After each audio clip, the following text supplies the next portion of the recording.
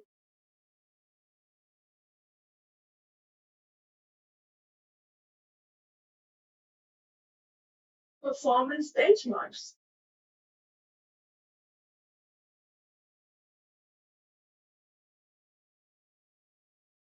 Or success criteria.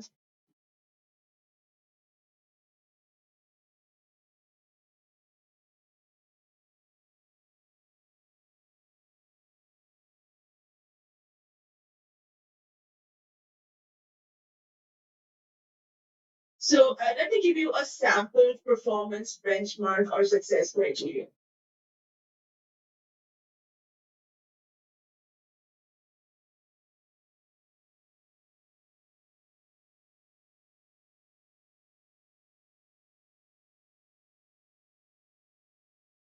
For example, defining the target goal. Who would be responsible for that?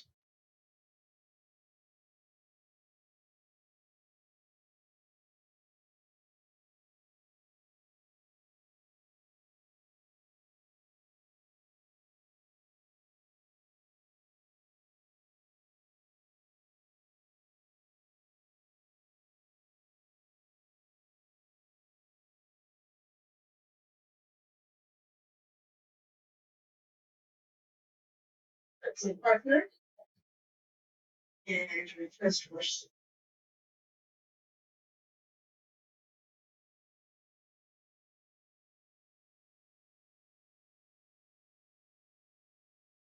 So while defining a target goal, partners would be informed about the goal, right? Partners would be informed.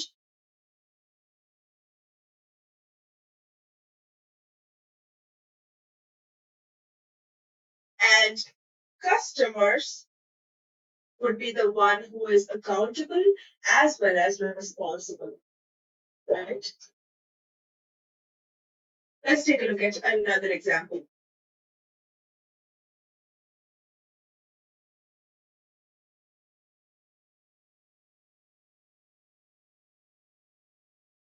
So while defining a detailed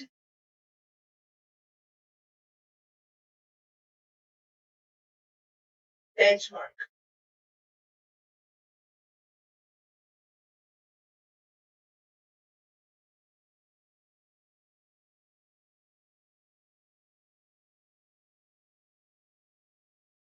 partners would be responsible. They would be informed and also consulted. Whereas the customers would be accountable.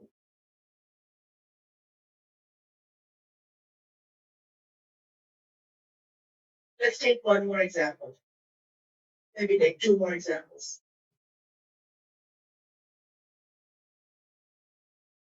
Maybe like taking task recorders, task recordings, and documenting the steps.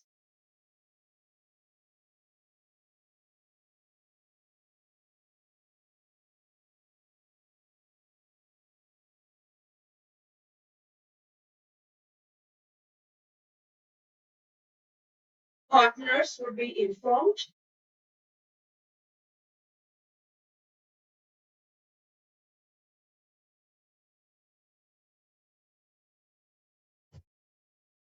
and customers would be accountable and responsible.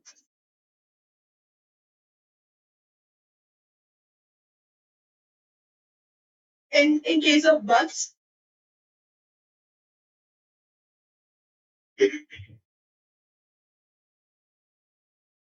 maybe let's say in case of bugs, that is in the standard solution.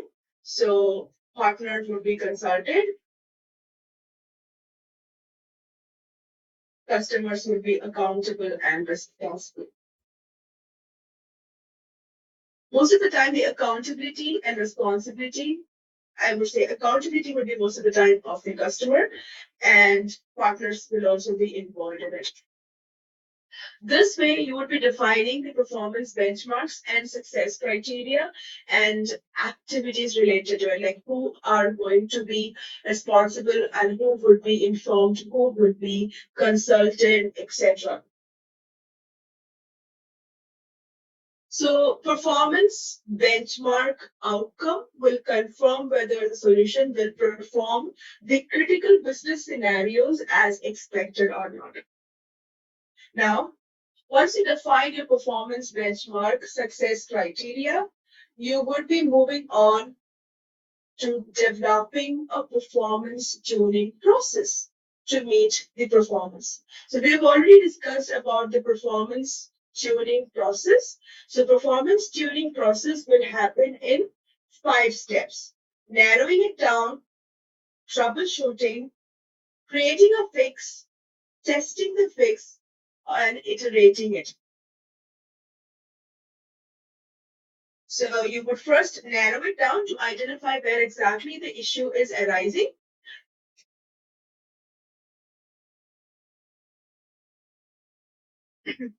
You would first narrow it down to identify where exactly the issue is arising, like where exactly you are losing most of the time and what is taking a lot of efforts and everything.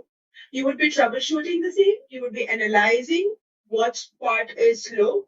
It must be like configuration sometimes. It must be something related to some kind of looping or certain row by row operations are causing it. Based on that, you're going to create a fix, a solution, test the fix, and iterate this process. This is how you would be developing a performance tuning. So this is called as performance tuning.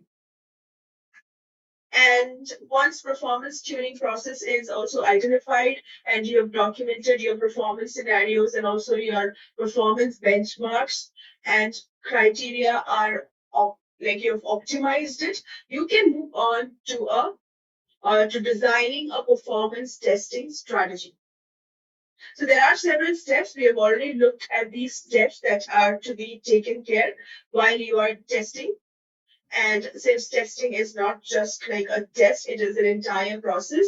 You will be performing various activities like defining your performance objectives and responsibilities, defining scenarios, including target volumes, including recommended practices, designing your tests, selecting tools, building your test simulations and data, configuring your test environment, executing your test, tuning it, retesting, and also reporting based on it.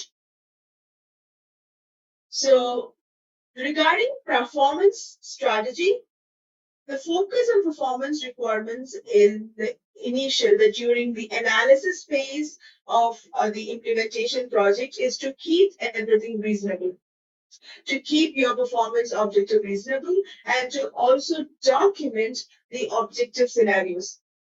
During solution design, it focuses on all the critical components.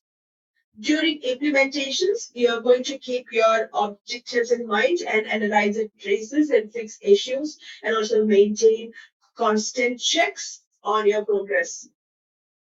Now, let's see how exactly or what are the various responsibilities around performance.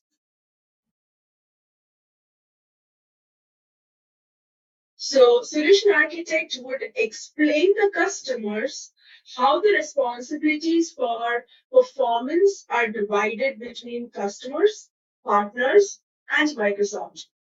Customers would own the solution, partners would build the solution, and Microsoft manages the platform.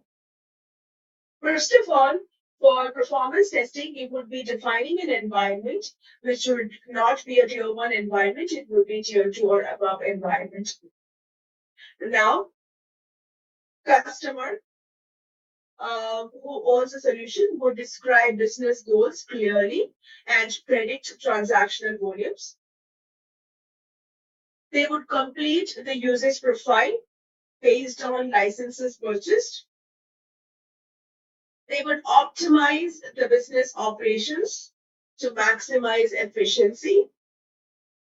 They would plan performance testing and allocate relevant resources.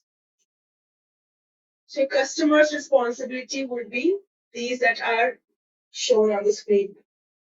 Coming to partners would be the one who builds a solution. They will have to understand and document customer processes. They will have to capture non-functional and performance-related requirements. They will have to build a solution that is optimized, that is fit for purpose, and also not disrupt the scalability of the solution. They should also educate the customer or provide information to the customer about performance testing. They would also be supporting the customer during performance testing. Microsoft manages the platform. They would be leveraging both customers' tests and telemetry data. And also they would be, and maybe like the user's profile or as well, and also the size of the production environment. So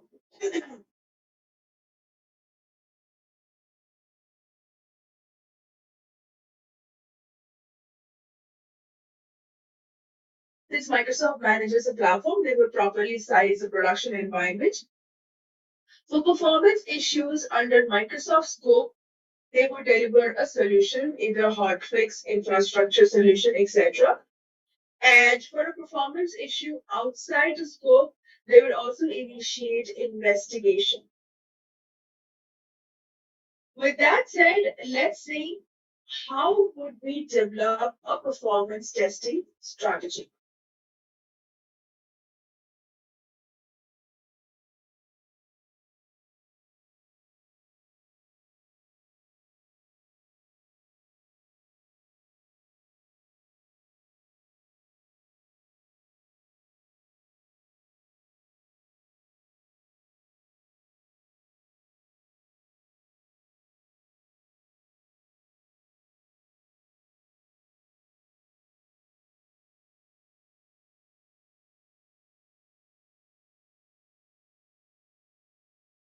So we need to consider various aspects when defining performance testing strategy.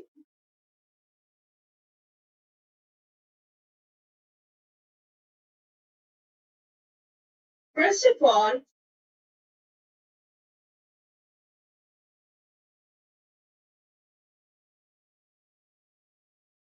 to define your performance testing approach.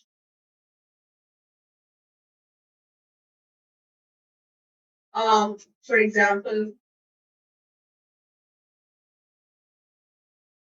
understanding our usage of different patterns, defining benchmarks, understanding the tools as well as licensing requirements that are needed for performance test scenarios, activities, various responsibilities, etc.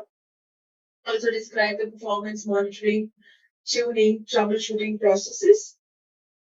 So you would be first defining the testing approach. Next, you would be preparing performance test environment.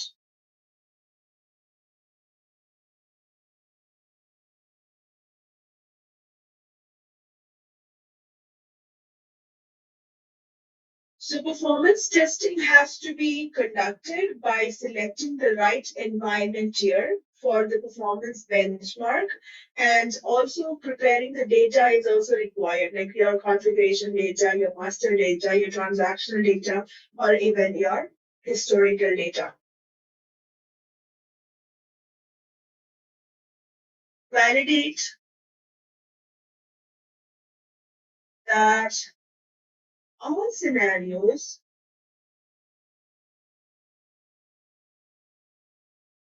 work in a single user mode. first of all, in a single user mode, and also try to explain that the performance is not a sole responsibility of Microsoft. So there are solution implementation that are also adding to the building blocks to the solution, like your customizations, ISVs, configurations, etc. Performance is a combined responsibility.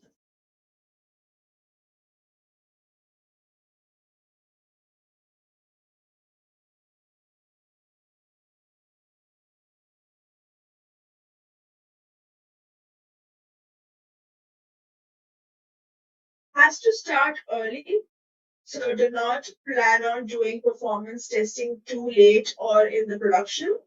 Start early. So you should not be performing or you should not be planning to do performance testing in the production environment. Use a pre-production environment or start early to do that.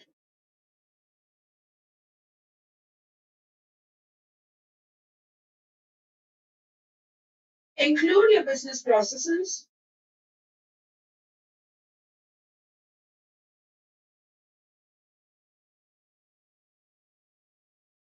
In planning, so business users are the ones who has the knowledge about the business process and day-to-day activities. So include them in planning and testing. Also collect their requirement and explain the tuning process. Collect requirements, explain the tuning process.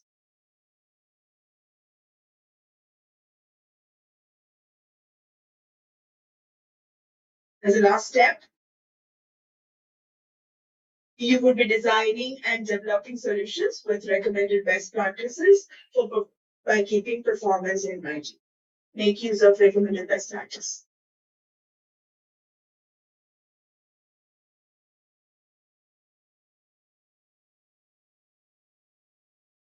So you would be developing a performance testing strategy.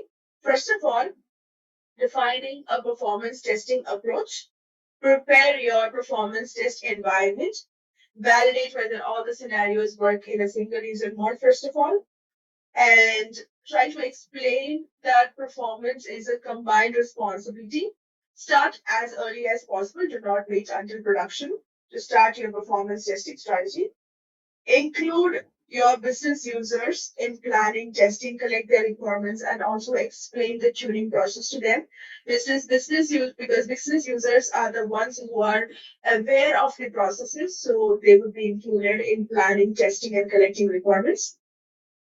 Use recommended best practice in order to create or maybe like for your performance testing.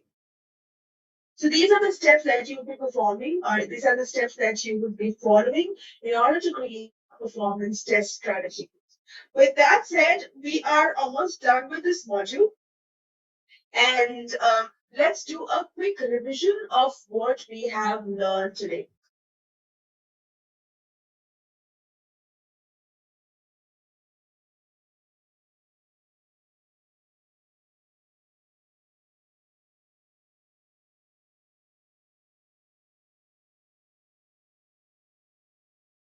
Maybe like a mind map. We discussed 3 modules. First module was about security.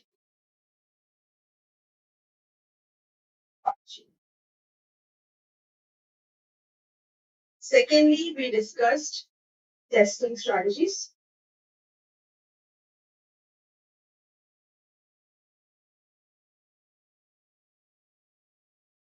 Thirdly, we discussed performance test.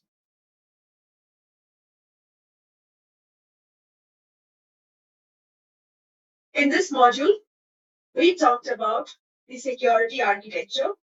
We talked about what are the options available or what are the options provided by finance and operations to perform various security related tasks.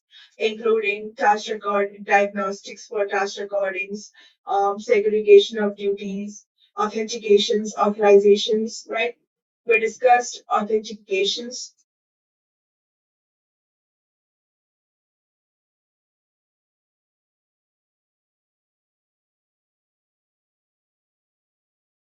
authorizations,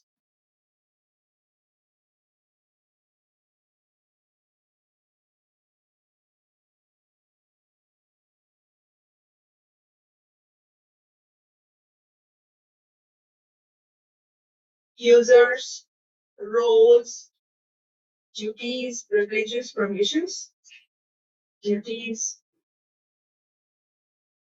privileges, permissions.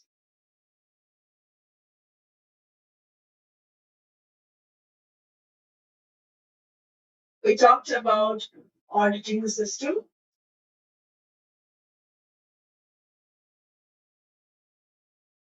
segregation of duties,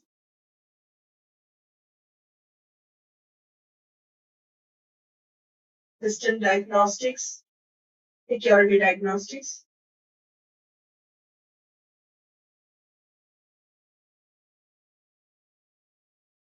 extensible data security policy. After understanding all these things, we have developed a security strategy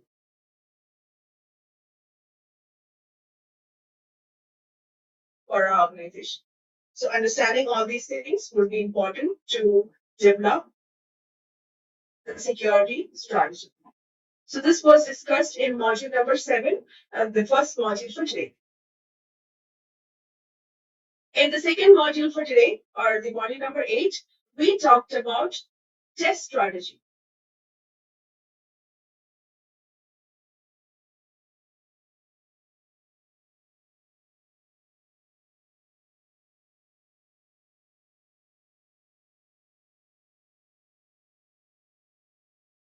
So under test strategy, we first started off by learning what are the different types of tests, or what are the different types of tests that you should be maybe like performing.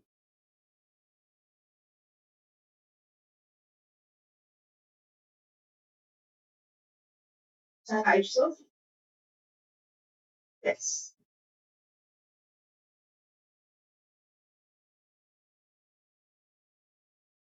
We talked about test strategy components.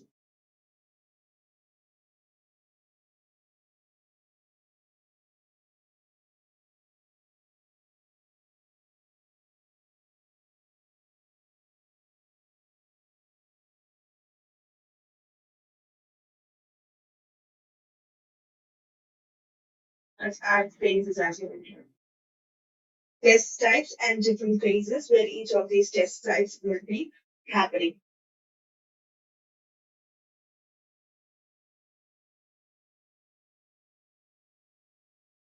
We discussed about different types of testing like unit testing, regression testing, um, process testing, and other kinds of testing.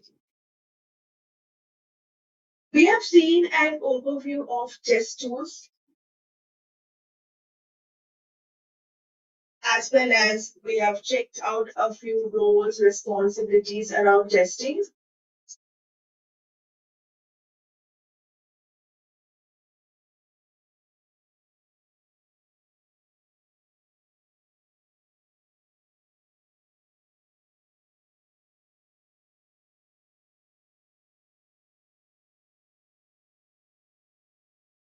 We've talked about test planning.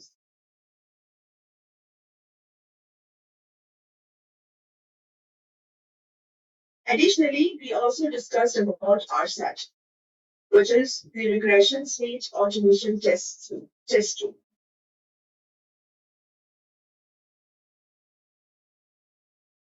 In the ninth module, where we've discussed performance test, in this, we've talked about defining performance goals scenarios.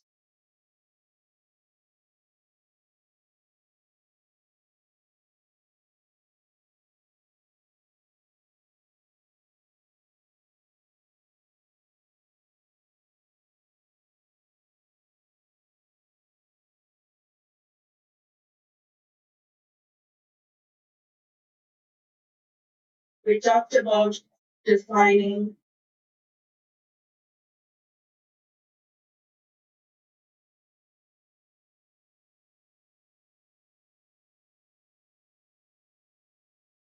performance goals and scenarios.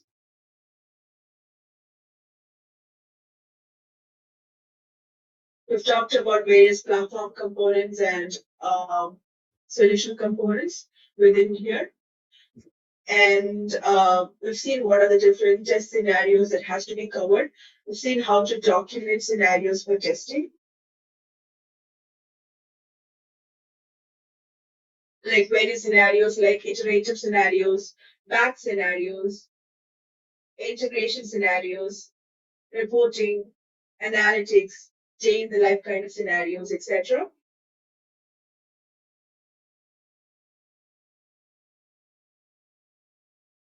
We've talked about what are the different factors that you will be considering while load testing, like pacing, pace,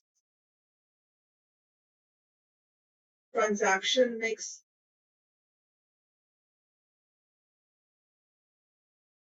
load pattern,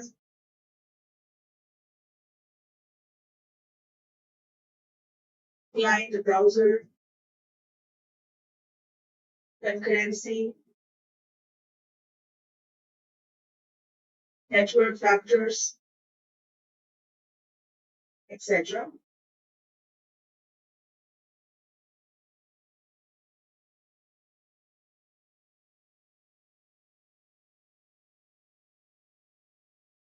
We have seen what would include and what are the elements that you're going to include while documenting your performance scenarios, like the priority,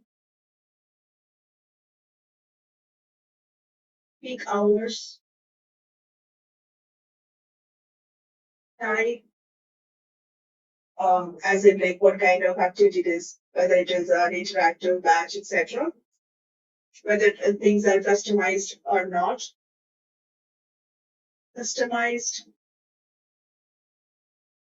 volume, number of concurrent users, etc.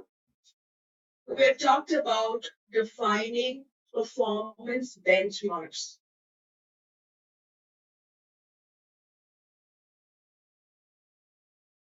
Additionally, we can also look at pre-performance testing with in third-party tools. So Microsoft provides sample code for consuming various services in GitHub. So there are many scenarios where other endpoint in integration might use a Microsoft tag. You can also test integrations with external applications. So you can explore and analyze how interactions messages are constructed. You can test the response of of a service to a well-known request as well. There are many frequently used tools that will help you in performing these actions. And these examples that we have given is not an endorsement of any of these tools like OData query you can use with Postman, or you can query SOAP customer service by using SOAP UI. But these are just examples, but not an endorsement of this tool.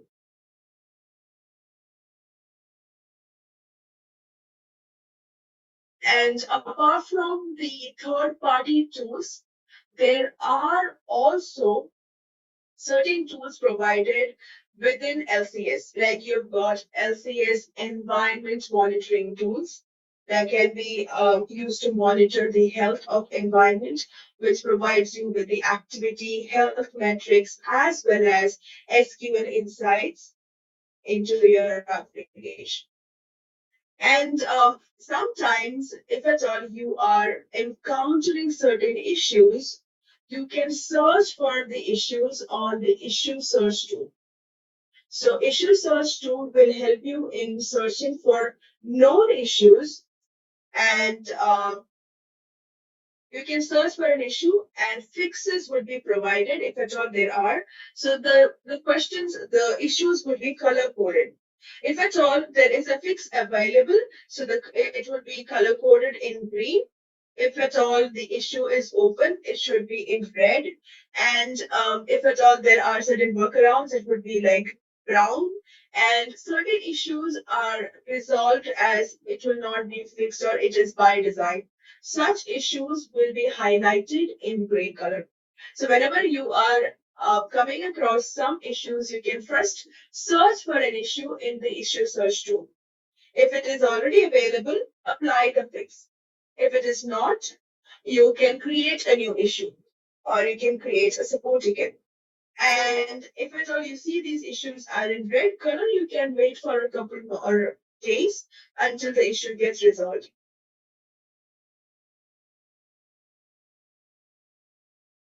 So here are a few basic optimization practices for development.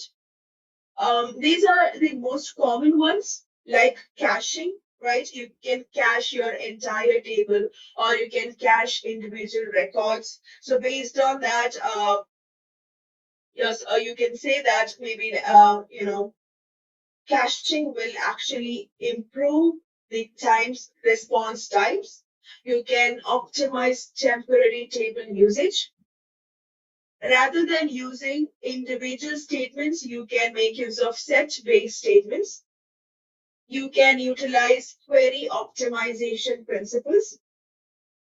You can modify the scope of variables. Global variables are going to take up more space in the memory, so you can make use of local variables wherever required. Analyze and optimize concurrency. Apply parallel processing algorithms. You can implement the asynchronous framework so that the applications would be run long running processes would run asynchronously using this async framework. You can make use of shell scripts for various activities like restarting IIS, batch service, etc.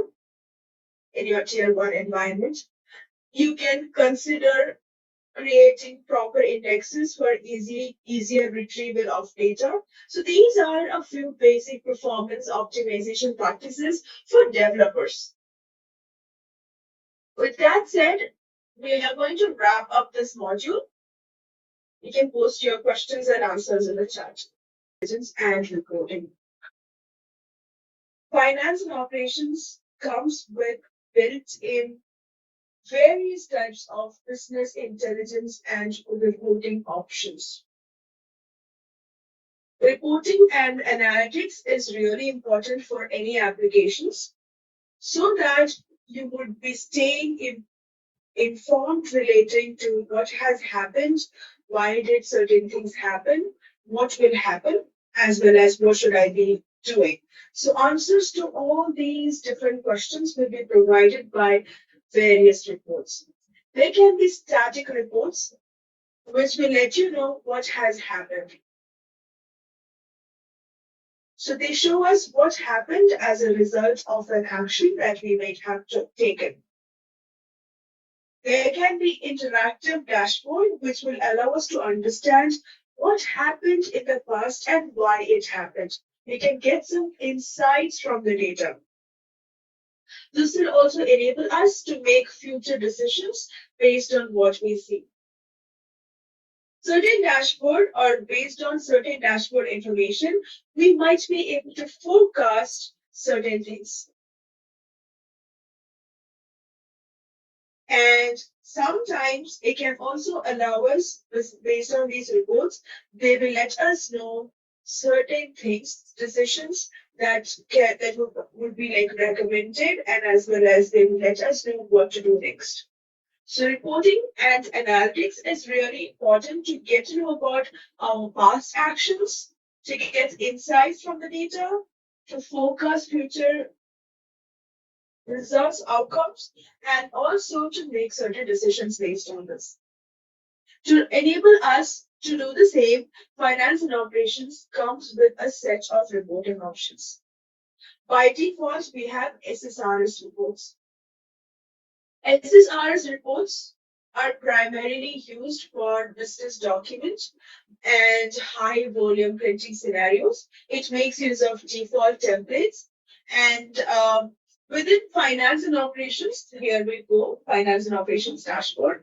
If I go to any of the modules and I go within inquiries and reports, there are a bunch of pre-created SSRS reports. So you have to simply choose a report type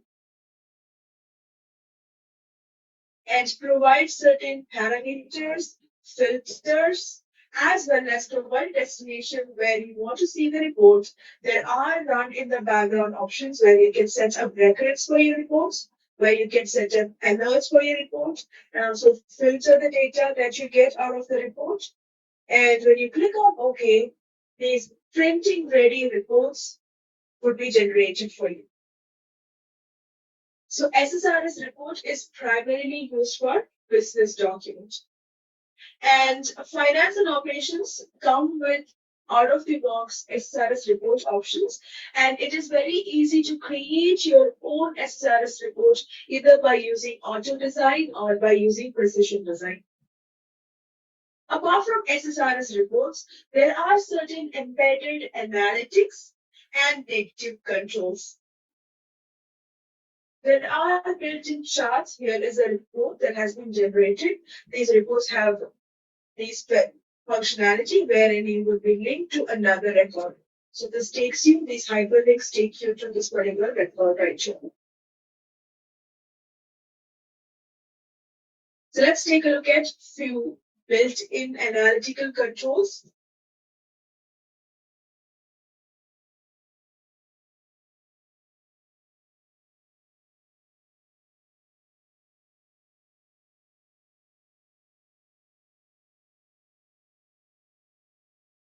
The application comes with certain built-in analytical controls, charts, etc. So these visualizations in your workspaces or your operation views, so these are native controls, like it provides you with charts, lists, grids, pages, etc. And you can also create saved views on them.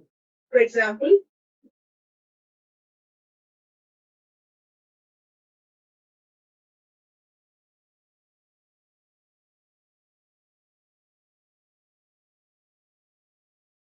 here is a grid view of information.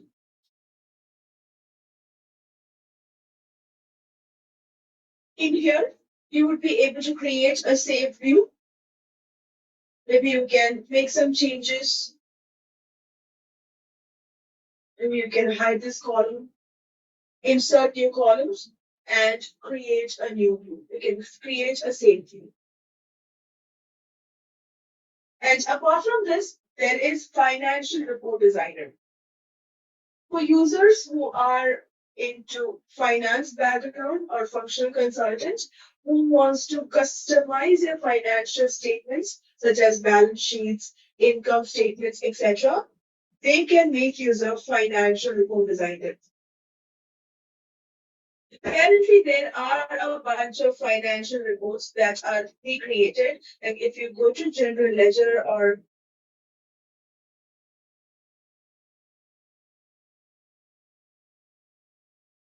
under inquiries, we have financial reports. There are 22 types of reports pre-created for you. In order to generate a report, maybe you can select a report and then click on generate. If you want to create a new report or maybe make use of your financial report designer, you can click on new. This opens up your financial report designer and you will have to authenticate yourself.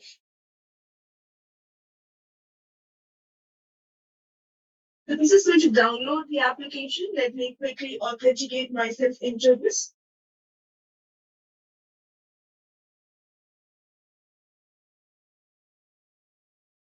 This is how your financial report designer looks like.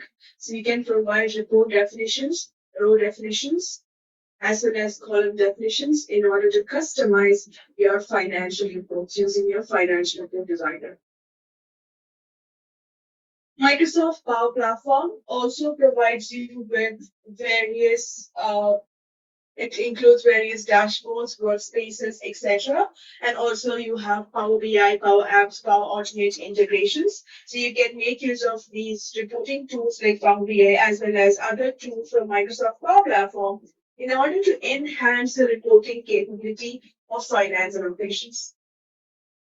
Apart from that, finance and operations also comes with electronic reporting, ER, which is used to configure electronic reporting, and it is very powerful for import or export of data from various sources and various formats. It also allows business document management, where business users can create and edit their own business documents with the help of these formats and can send them electronically with the help of this electronic reporting framework.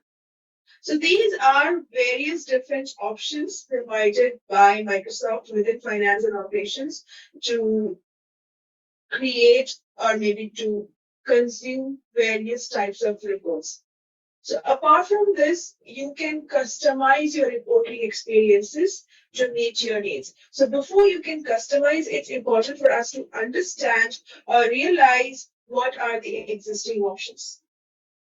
And there are also other reporting options provided like Microsoft Excel integration. Your application can easily integrate with Microsoft Excel. If I go to any of the modules, maybe I go to accounts receivable or customers.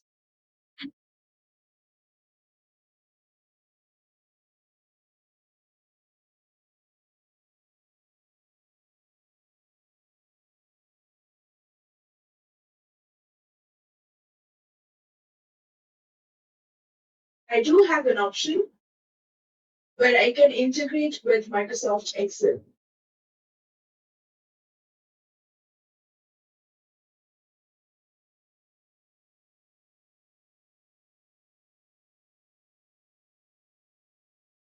I do have two options, whether I can export to Excel and then make use of Excel's capability. Everyone's familiar with Excel. Excel also provides you with various reporting capabilities. So you can export your data to Excel and make use of Excel's reporting capabilities. And as well as you have an option to open in Excel. So open in Excel actually creates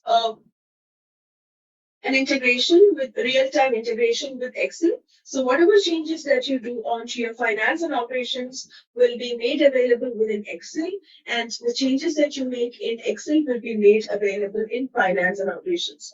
This is enabled with the help of an add-in called as Dynamics 365 add-in. You first trust the add-in and authenticate yourself. You can sign in.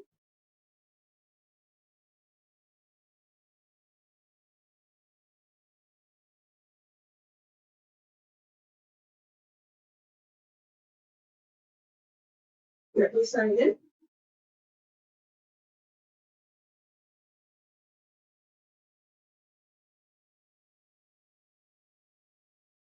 Let me sign in.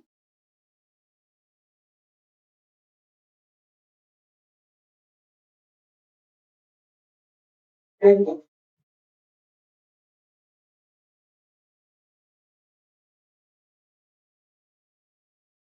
you can create a new record.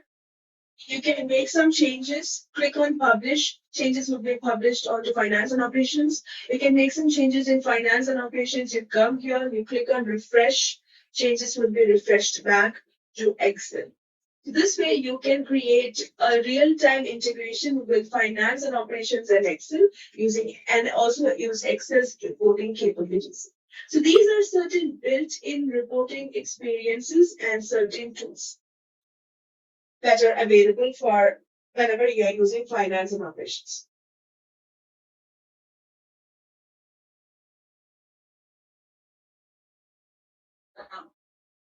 So the best reporting solutions are designed with abilities to take care of daily functions and also provides access to information that are required by keeping the user's mind as a target. So the platform offers you with several tools that are designed to meet functional requirements, which are very common across various reporting experiences. Without any question, you can select the right tool that are more, most effectively addressing the needs, so that before you select a tool, you need to know or you need to have a clear cut understanding about the reporting requirement. So you can drastically increase the chances of delivering a robust solution and fully satisfy your customer if at all you are asking the right question. So first of all, you need to get to know the user.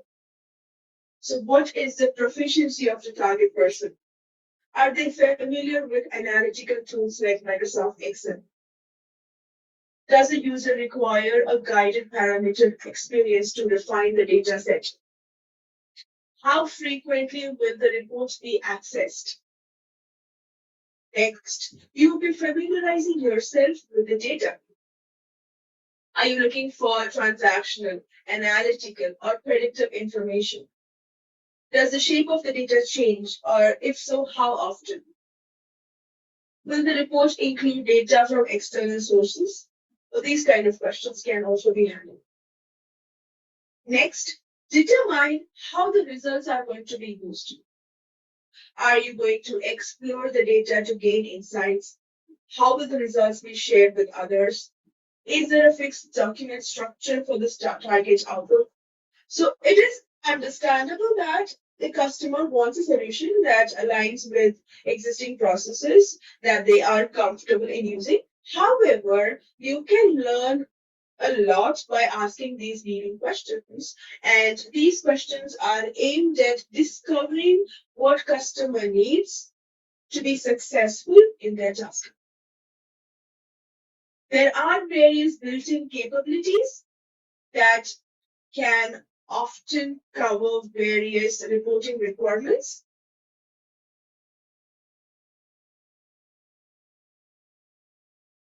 Like you have workspaces,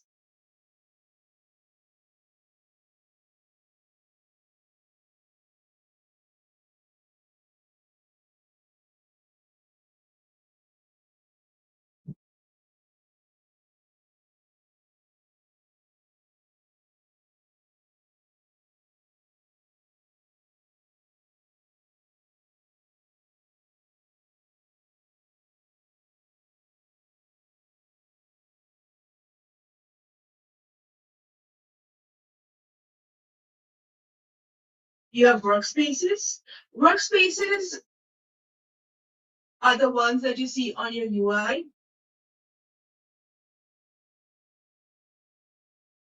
Workspaces provides you with a comprehensive view of the tasks that are assigned to you. So these are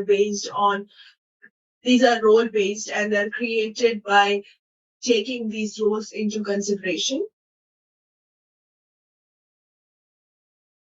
So this is basically logical grouping of tasks. Nextly, you have tiles. You can find tiles on these workspaces, which also provides you with KPI and summary information.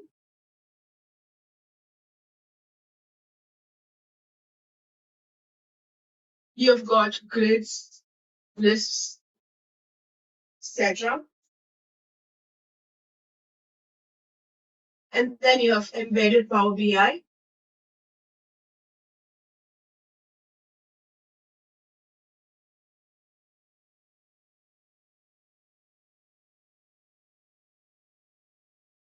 Excel integration.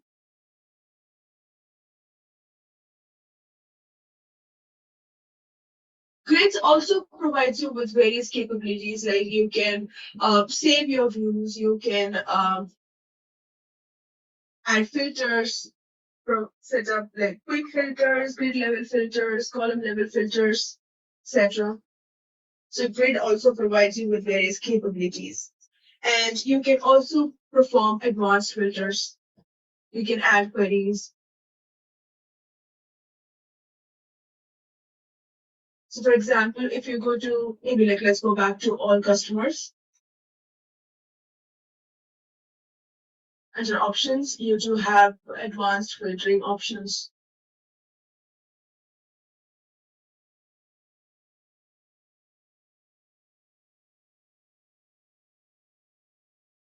You can add your current table, or maybe like you can create new queries, add criteria for certain fields.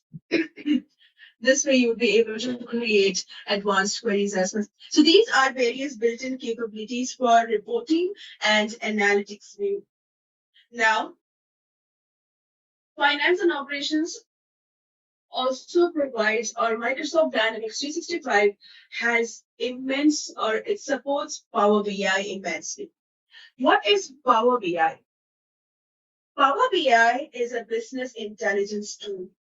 It's a self-service business intelligence tool.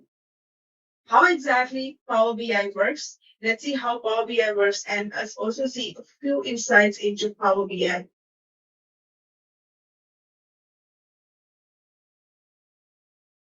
When I say self-service tool,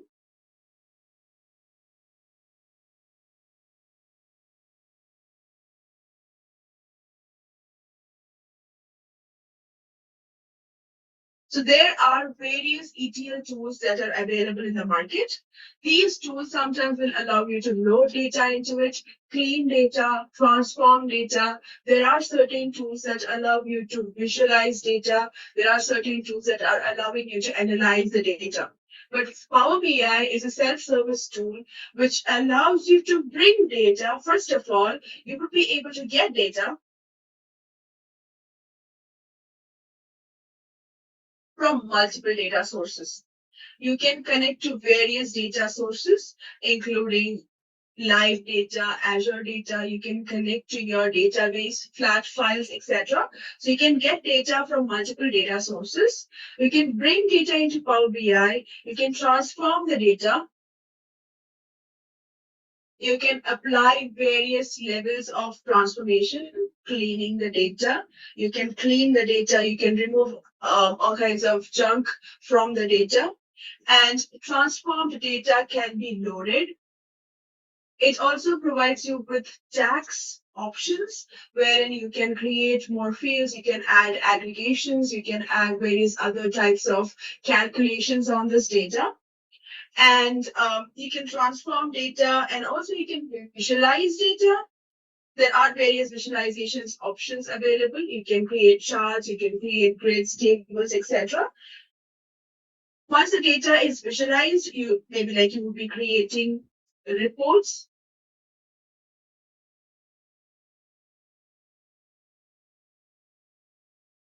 You can create reports with multiple pages, and then you will be publishing it.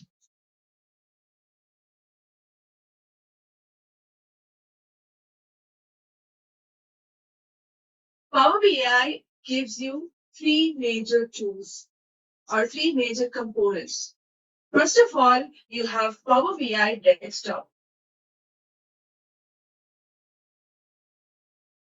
So the activities that we just mentioned here would be performed mostly on Power BI Desktop. You can connect to various data sets. You can transform data. You can apply, you can clean the data. You can merge data. You can append data, and you can perform various activities on the data. Also, you can create visualizations, reports, and you would publish the data. So where exactly your visualizations would be published to? So your visualizations would be published to the second component of Power BI, which is Power BI Server, which can be accessed online at app.powerbi.com.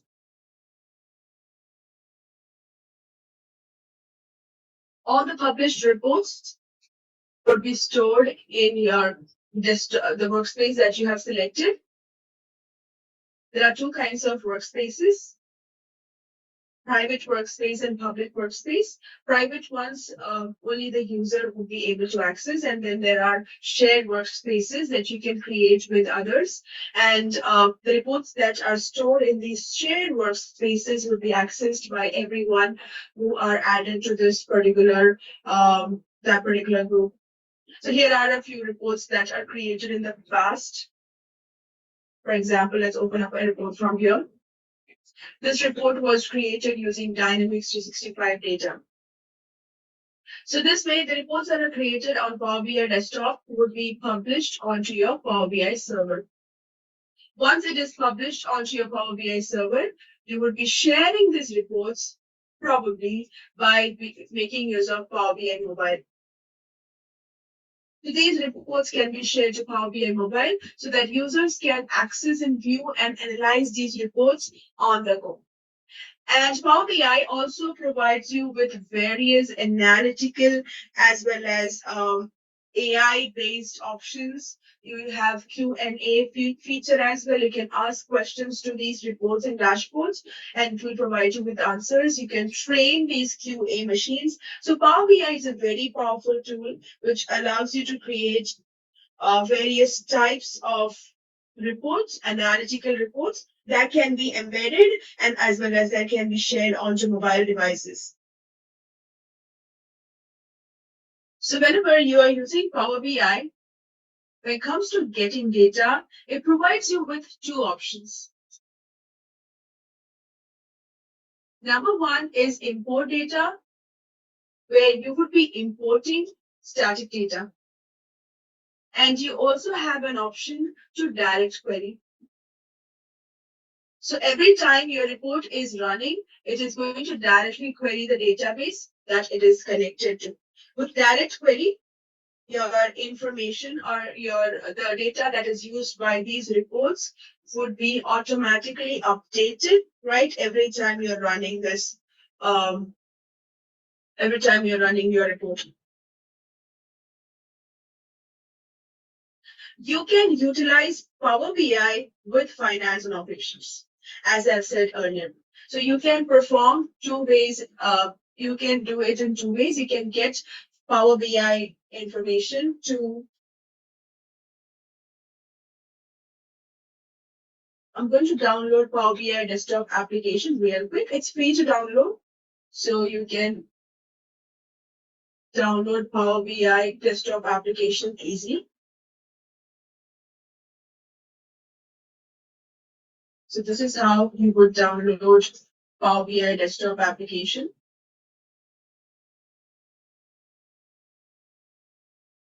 While the Power BI desktop application is being downloaded, let me show you how to connect Power BI with finance and operations. So to connect Power BI with finance and operations, I'm going to use an embedding tool.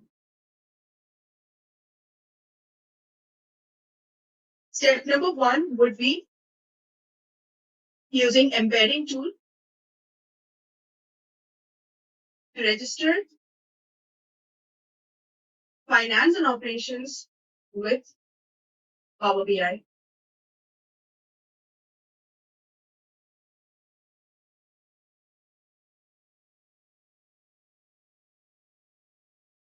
You can use this particular link.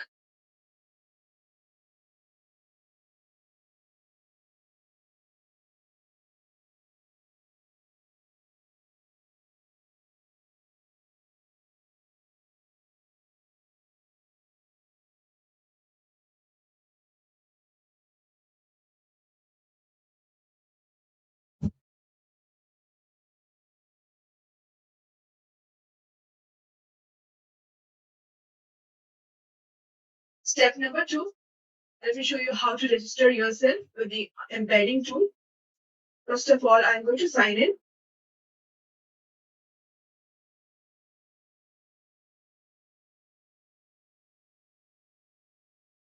Before that, I am setting my default company as USMF. So all the integrations will be done with the USMF.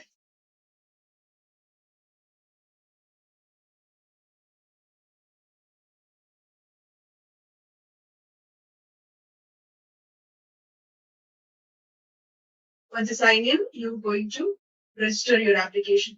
Provide a name. Let's say Power BI integration.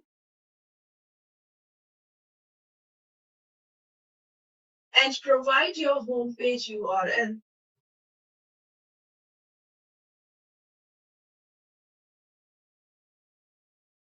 Also provide an authentication URL, authorization code. specify API access. And once you do, you can register your application. When you click on register, you get an application ID and an application secret.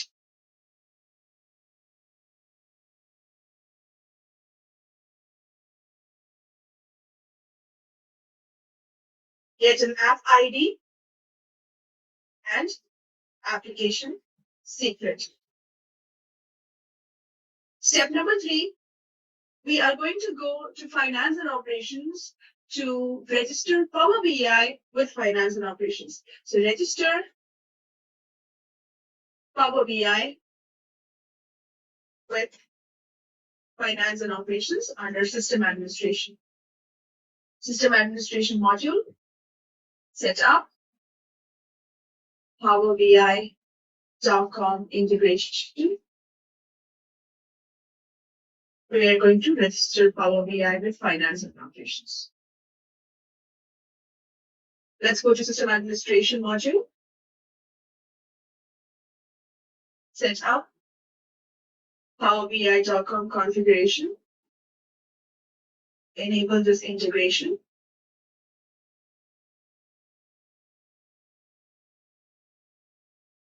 Let's get the app ID and the application secret.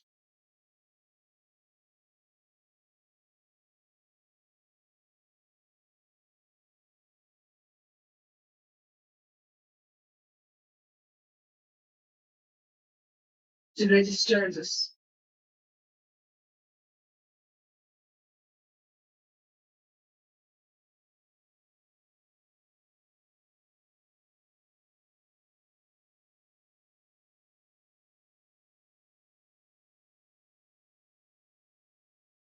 We're going to do a quick refresh to reveal a tile that will allow you to authorize Power BI to use with finance and operations. Meanwhile, our desktop setup has appeared, so we'll quickly install Power BI desktop application as well. Let's provide authorizations to Power BI.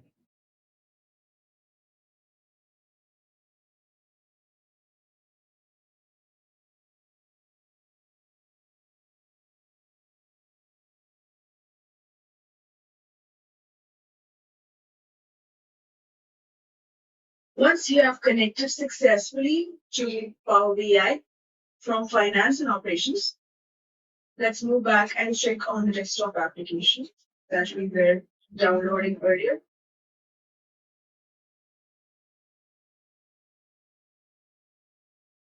So once we have set up Power BI with finance and operations, you can pretty much go ahead and access your Power BI elements that you have in your Power BI server inside finance and operations. Let's say if at all you have a workspace that is created, let's create a workspace. Personalized start page container, add a workspace. A new workspace would be added towards the end.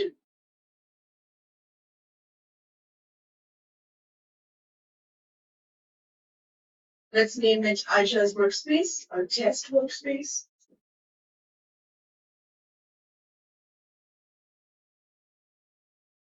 There we go.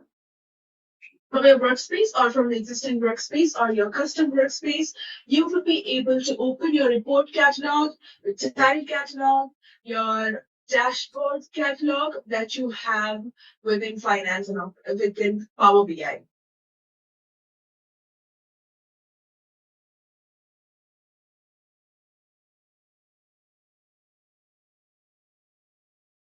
Let's go ahead and add a dashboard. This would be added as a link.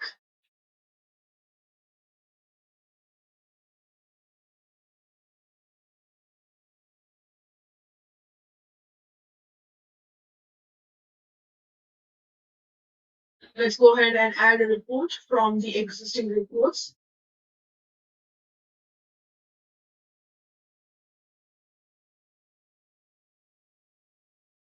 Do a quick refresh to reveal our reports that we've just added. The report will be added as a link, so you can open up the report within your dashboard. So this way you would be able to get your Power BI reports on finance and operations. Let's also quickly check how to connect finance and operations data to Power BI with our desktop application.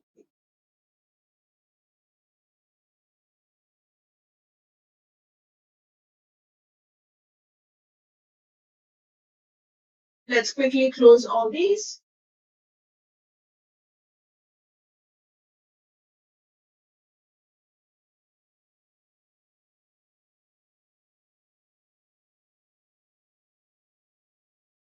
Let me open up Power BI desktop application. Meanwhile, this is loading. Let's quickly revise what we have done. So we used an embedding tool to register finance and operations with Power BI. We've got an app ID and an application secret. Using the application ID and the secret, we have registered Power BI with finance and operations. Once you register Power BI with finance and operations, you'll be able to view and use or embed your reports,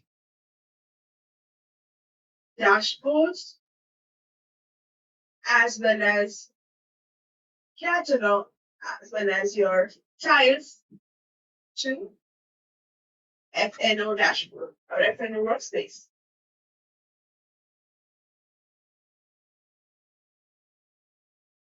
So this is how you will be working with Power BI with finance and operations. And additionally, you can also use Power BI to manipulate or to work with FNO data, finance and operations data. Let's say you want to create a new report from the scratch by making use of finance and operations data. So we'll see that as well.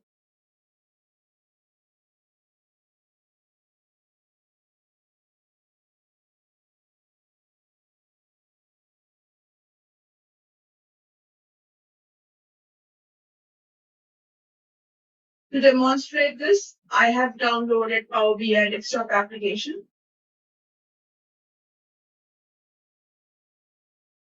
So here is your Power BI desktop application. So now let's see how to use finance and operations data or how to bring finance and operations data to Power BI. First of all, to start working with to start working with Power BI, you would be getting data to Power BI. Let me log in.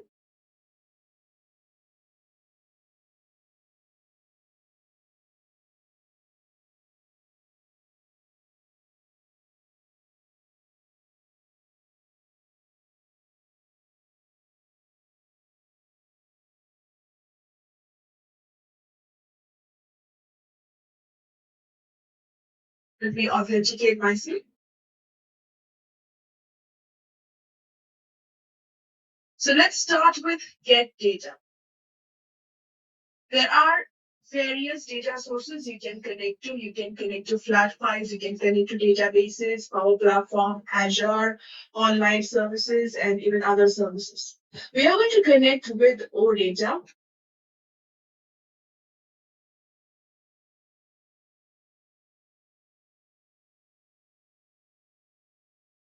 I'm going to provide the homepage URL to connect.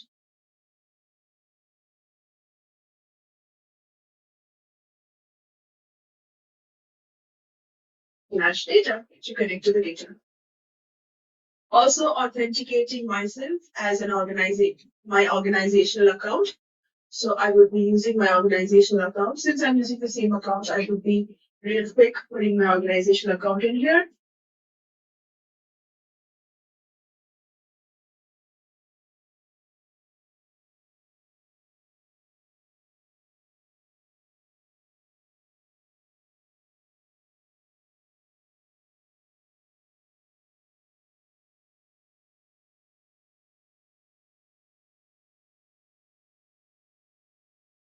Let me authenticate myself.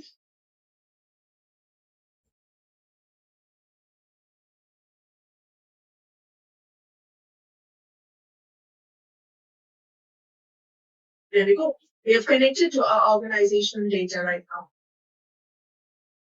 Once we have connected to our organizational data, we will be able to choose from various data entities that are available.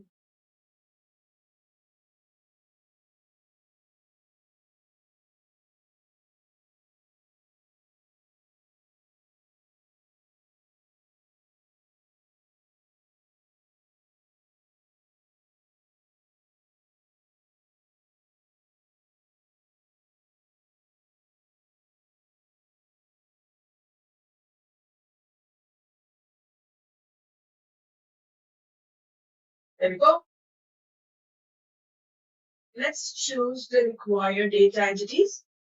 So this screen right here would provide you with a preview for the data entities that you're choosing. So based on the preview, you can choose which data entity that you want to work with.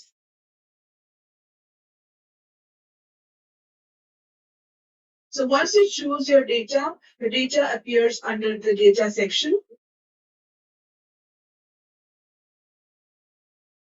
Let's take a look at the accountant's data.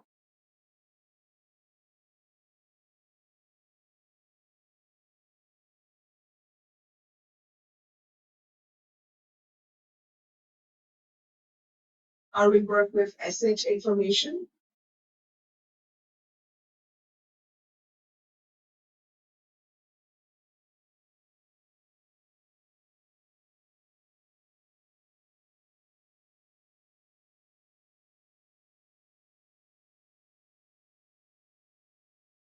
Or you can choose the required data entity to work with.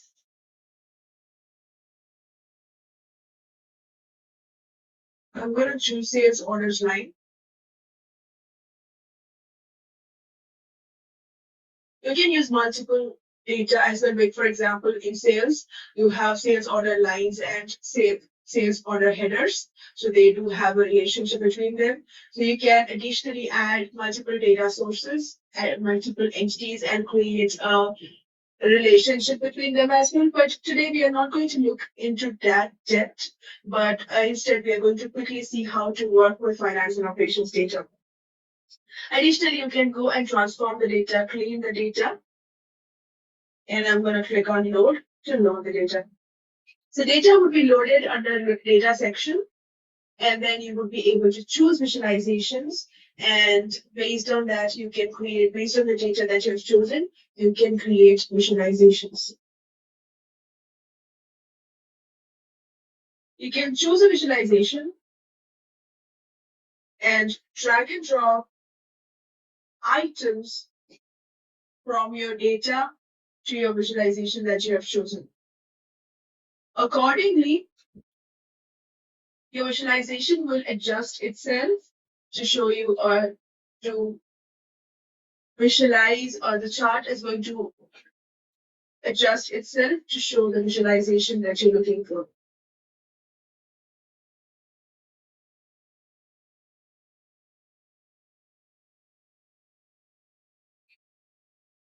Create appropriate visualizations. You can add as many visualizations as you want.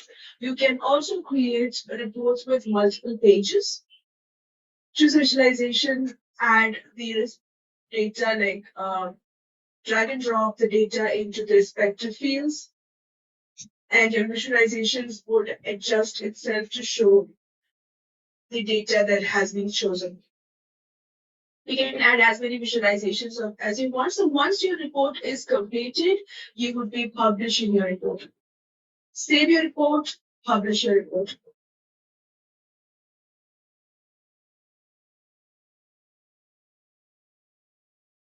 Reports would be saved and published onto Power BI server. So these reports that are published onto Power BI server can be accessed from finance and operations.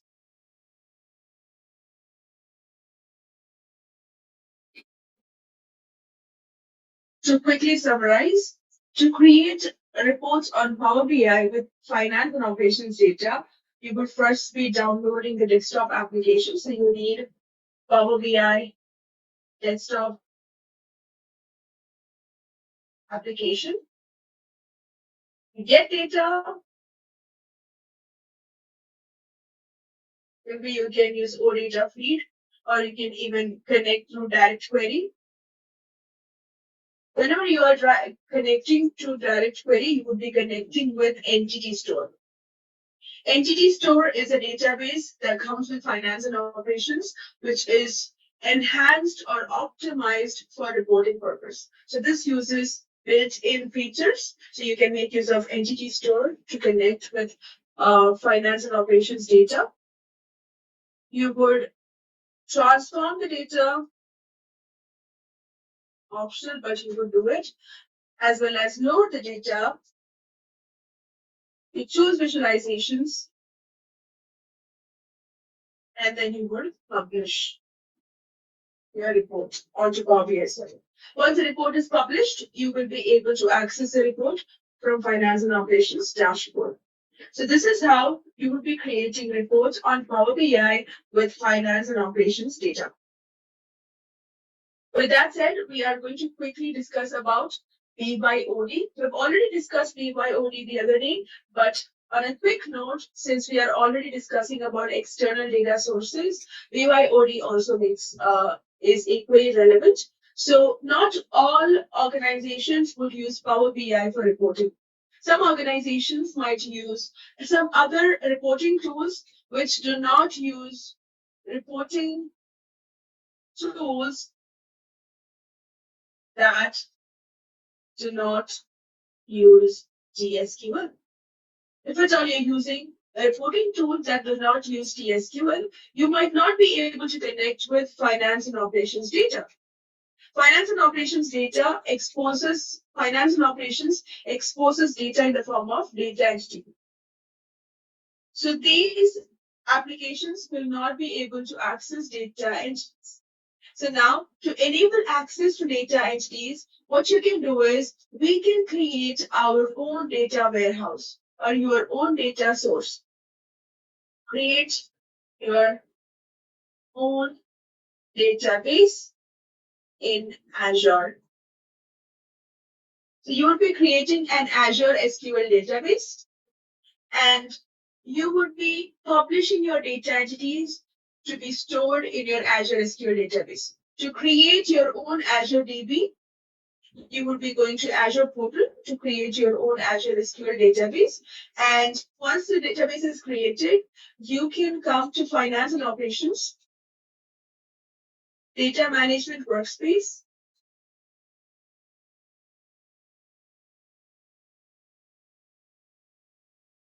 Go to Configure Entity Export Database. Create a new data source. Maybe you can say that it's Aisha's DB. Provide a description, Azure SQL DB. Also provide a connections.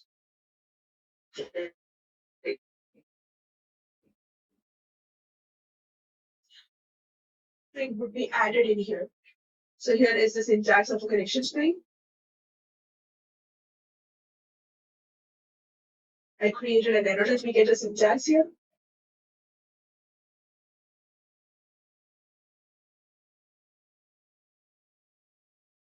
You would add your database name, your server name, username, as well as password in order to connect to your Azure SQL database. Once you provide the connection string, you click on validate. So this is going to create a connection with your own Azure SQL database. Once it is done, you would be able to easily export your data entities that have been published to your own Azure SQL database, just like you would export to any other data sources.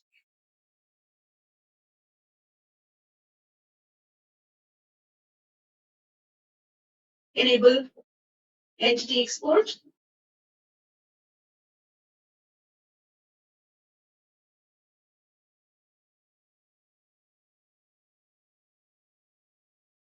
You'll also be creating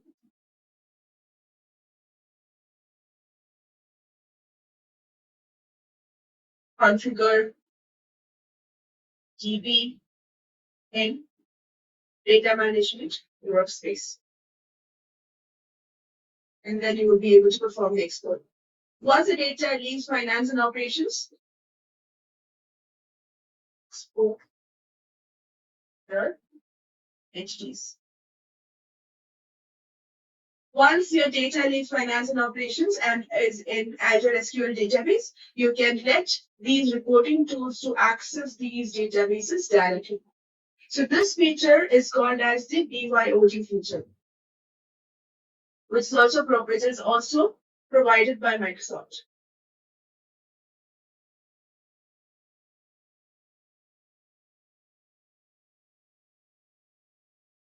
So these are the different options available for you. Now that we understand different options, it should be easier for us to create or to develop a reporting and analytics strategy. So we are going to collect reporting, analytics, and printing requirements, their purposes, very early in the project. Do not duplicate old legacy system reports without validating their purpose. Identify responsibilities and tools for reporting requirements of different types. Plan testing resources and activities. Build new SSRS reports only when necessary. Use standard capabilities like standard reports, inquiries, export to in Excel, grid control, save views, analytical workspaces wherever applicable. Apply capabilities of financial reporter, electronic reporter, Power BI, and other tools, and also explain their application and considerations. Explain and select application of Entity Store and BYOD for reporting. Use Power BI as primary tool to combine multiple data sources to produce an outcome or a final report over building SSRS reports. Do not import historical data for analysis of historical trends. Instead, use BYOD to copy data entities to your own Azure SQL database and perform data mashup with Power BI to build a final report.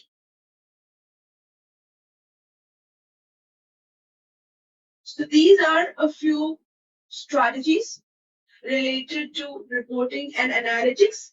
With that said, we are done with the first module for today, which was about reporting and analytics. You can spend a moment with the slide.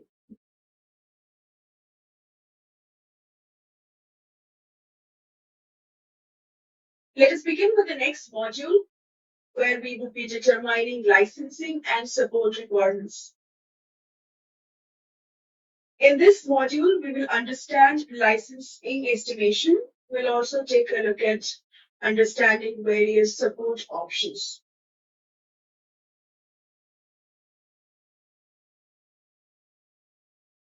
Finance and operations uses LCS to manage application lifecycle. LCS provides you with various tools, including subscription estimator.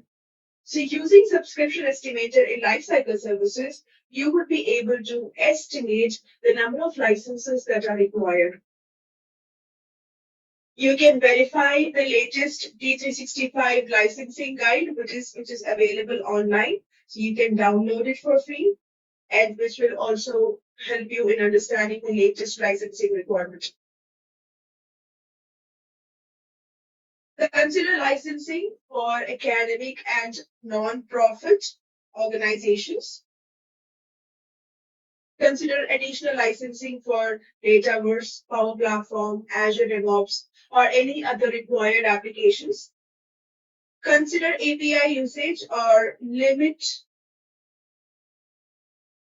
Consider API or limit usages of these API and additional storage costs if applicable.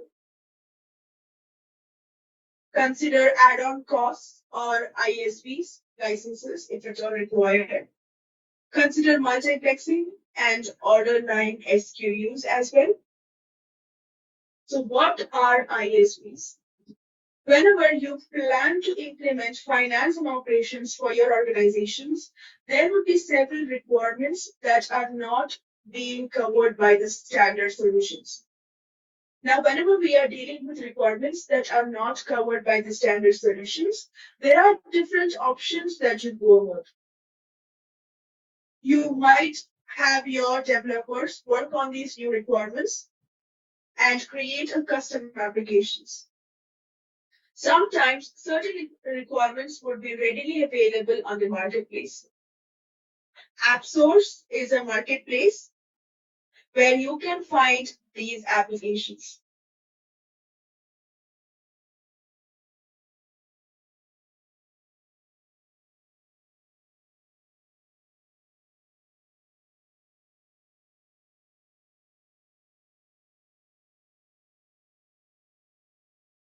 AppSource is a marketplace where independent software vendors would create and distribute their licenses to people.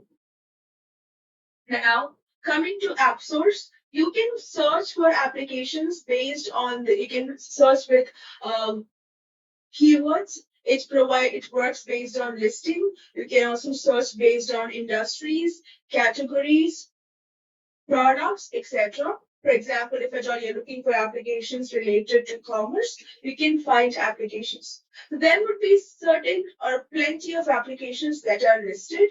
From the applications, you can identify Power BI certified Power Apps as well as Microsoft certified applications as well. So Microsoft preferred solutions would have a badge like this. There are other certifications that would be there, but for business applications, it's more appropriate to look for these badges, Microsoft preferred solutions. You will be able to contact these ISVs. You can also find the ratings as well as other requirements right from here. So ISV solutions can bring in customizations more easily, sometimes with lesser costs. ISVs will have deep industry expertise. So they would know the best solutions, and you can find these solutions on AppSource. AppSource is a central repository for all ISV solutions, and these are certified and published by Microsoft. How do you determine the best fit? You can look for customer reviews, you can look for product descriptions, and there are also ability to reach out to these ISVs. You can contact them and you can find a potential fit from them. So also identify the ISV solutions and licensing requirements that you're going to go for.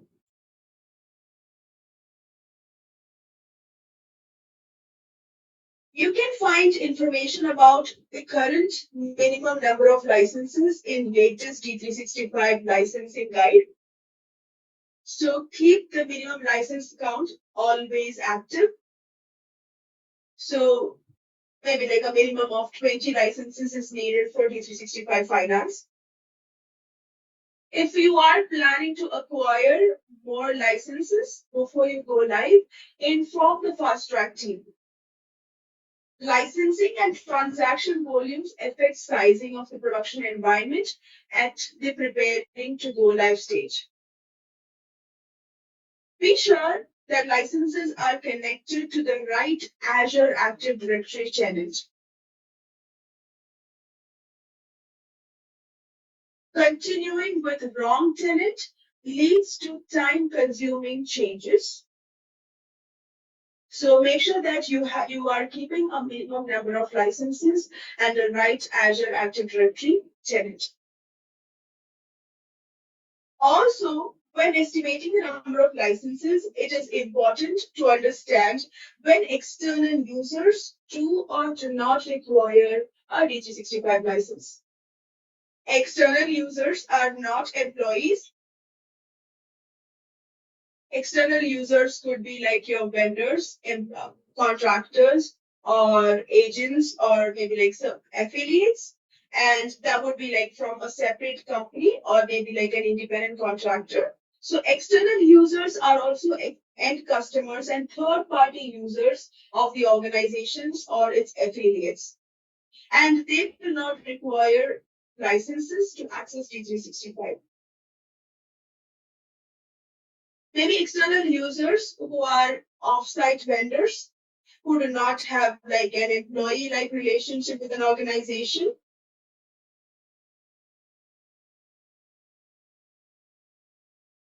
When estimating number of licenses, it is important to understand when external users do and do not require a D365 license. There would be internal users like your employees, agents, contractors, and other vendors. And there can also be external users where it should include organizations, customers, and suppliers who are not performing any business processes on behalf of the organization. For example, the supply chain vendors. So they would not require any software licenses. Vendors performing business processes on behalf of the organization or which are integrated into organization's operations would require a software license. Consider multiplexing whenever required. So one of the terms in the licensing context the solution architect needs to understand is multiplexing. So multiplexing refers to the use of hardware or software that a customer would use to pool connections or maybe reroute information or reduce the number of devices or users who directly access or use D365 service. Multiplexing is not going to reduce the number of software licenses of any type that are need to access your D365 solution. So any user or devices that access Dynamics 365 application should be properly licensed.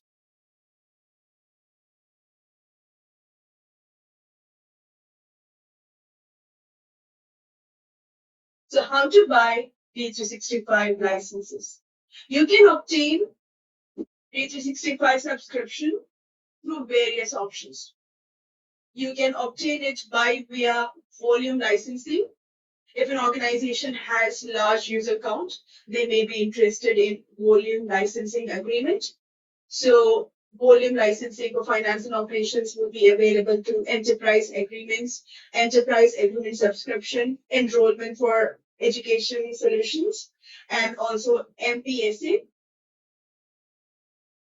And another option is through a cloud solution provider, a CSP. Microsoft Cloud Solution Provider can help you understand the needs of the business or organization. So customers can use Microsoft Partner Central Portal to find a partner to fit their needs. You can also buy through Dynamics Partner. The clients can collaborate with Dynamics Partner to purchase licenses for on-premises deployment, which is called as Finance Plus Operations Partner. So you can get it via all these three options. And there are other ways as well, depending upon the region that you are in. You would be staying compliant with your user licensing requirement. So the requirements, the licensing requirements for the users are determined by the security roles that are assigned to those users. Security roles are based on the hierarchy of sub-roles, duties, privileges, and they are directly referenced by securable objects. The licensing requirements for users are determined at the organization or at the tenant level. While using multiple environments and application, you must analyze requirements across all environments. There can be different types of licensing. Like, for example, it could be like none, team members, activity, or even operations.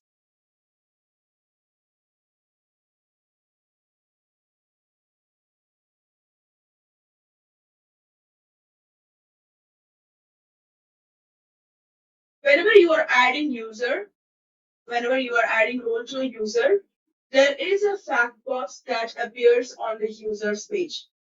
So this fact box will give you information related to the licensing requirement for the users that you've selected based on the security roles that you have provided, that you have assigned to the user. So security roles are based on the hierarchy of sub-roles, duties, privileges, etc. that are referenced by this particular user.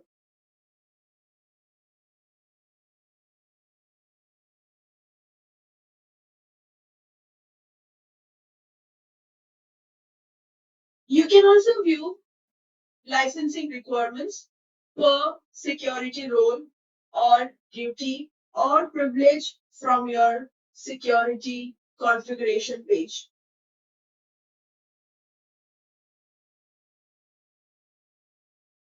There are certain reports under system administration which are related to licensing. So you can run the user license count report to get a count of required licenses per license type, for example, team members, activity, operations, etc. So this report will give you an understanding of the same.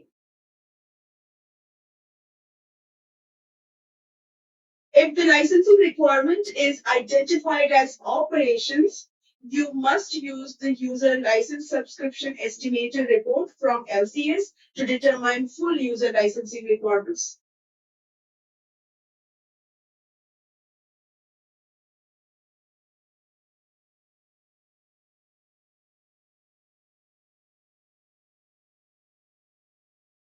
Under system administrations, you can find license related reports. There are user license counts, which are used to get a count of required licenses per license type. So this report will also provide you with details about each user and the licensing requirements for each assigned role. The user license estimator report. If no privilege that require a specific full user license report have been assigned to a user, that user is shown, but no specific full user license are marked in this report, the user will be compliant with any full user license that is assigned. If privilege is assigned to a user requires one or more specific full user licenses, those licenses are indicated in this report.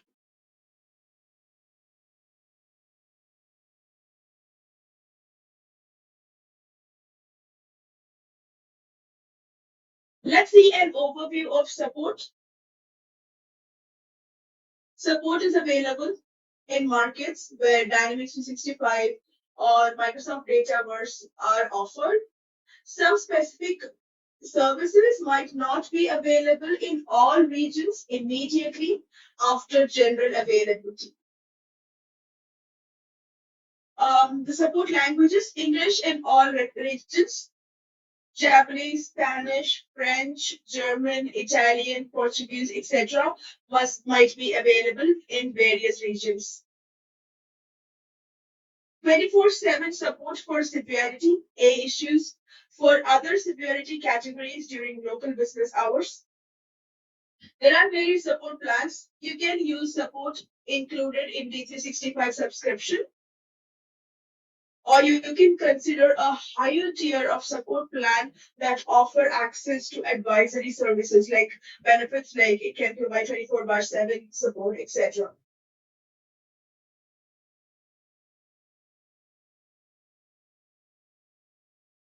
There are various servicing scenarios with DSE. Apart from Microsoft's Fast Track team, you would also be contacting the DSE team. You will be able to create service requests for DSE in LCS. So in some cases, certain service ticket request actions are available, like for example, deploying environments.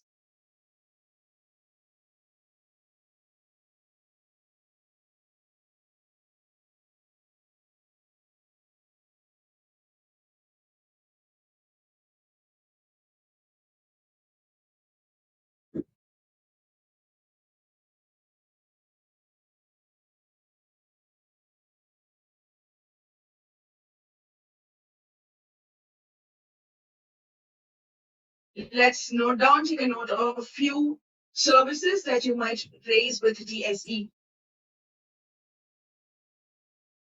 The Dynamic Service Engineering team.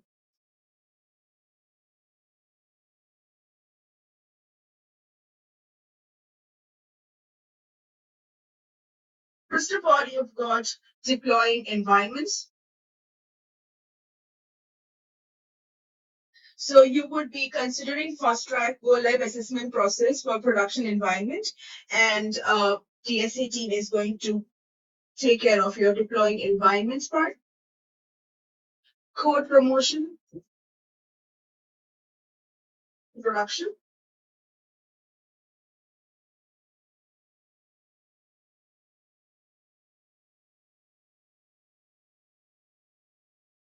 sandbox to production, copying database before you go live, production to point in time, restore after you go live.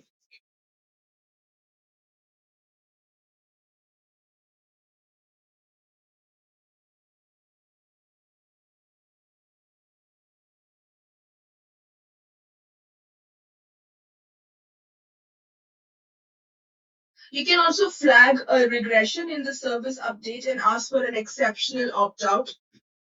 Flag regression and request optional opt-out.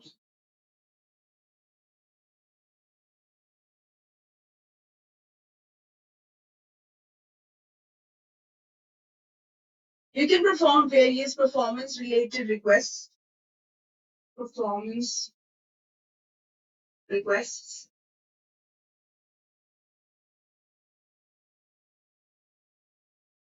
For feature activation,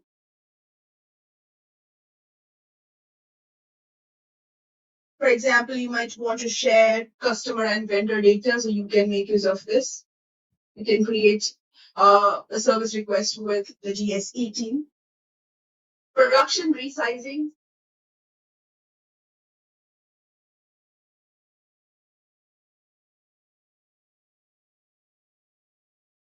If you have additional projects,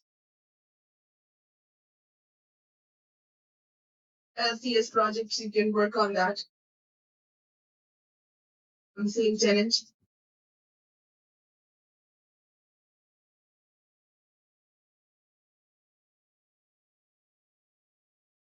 If you want to moving tenant of production. So under these circumstances, you would be requiring a service from the DSE team. There are also other self-service that you can do without the DSE team. Depends. These will be the self-service that you do on the environments without the DSE team. Maybe like to deploy your environments. Depends on the type of the environment. Non-production code promotion. Database movement. Maybe between non-production environments, like refresh your copy of a sandbox with a copy of your production, or point-in-time restore of a sandbox, refresh a sandbox with a point-in-time refresh, restore copy of production, exporting database, importing database. So database movement for non-production. In short.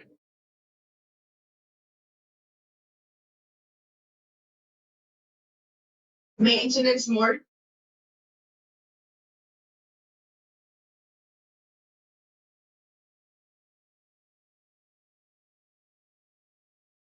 Pause any automatic deployment of a self-service. Pause deployment. Restart services.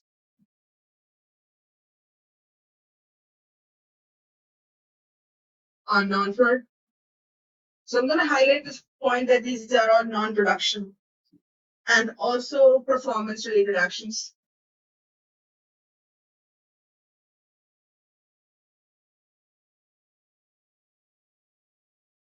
So these could be performed without involving your dynamic service engineering team.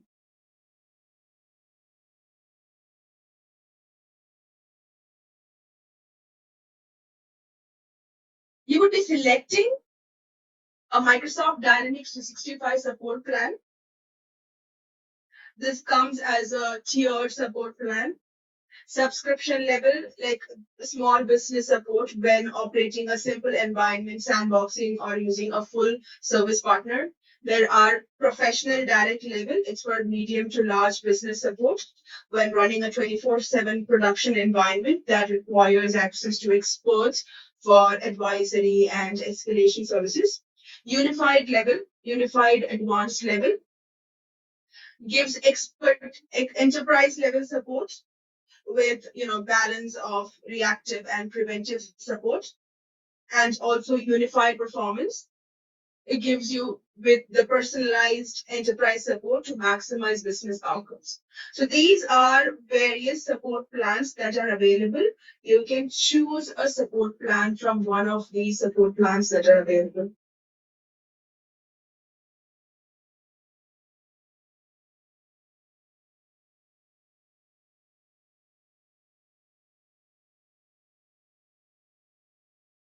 Partners provide initial line of support for technical, functional, and implementation method requests during project. Microsoft supplies support content and support plans to meet the customer requirements. Solution architects can explain to the project team and customers how to use available support content to solve some requests and continue learning about Dynamics 365 capabilities. Partner supplies initial line of support during implementation and also after going live. Partner support would include functional technical support as well as support on implementation phases methodologies.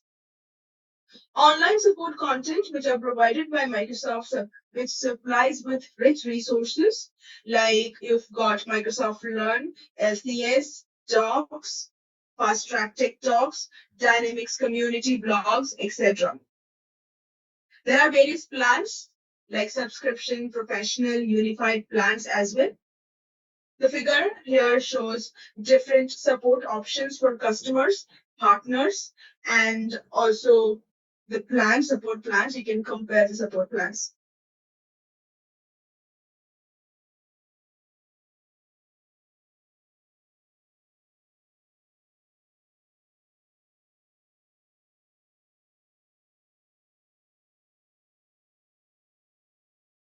To achieve best results, it is very important to explain and educate teams on how to create support tickets in most efficient way.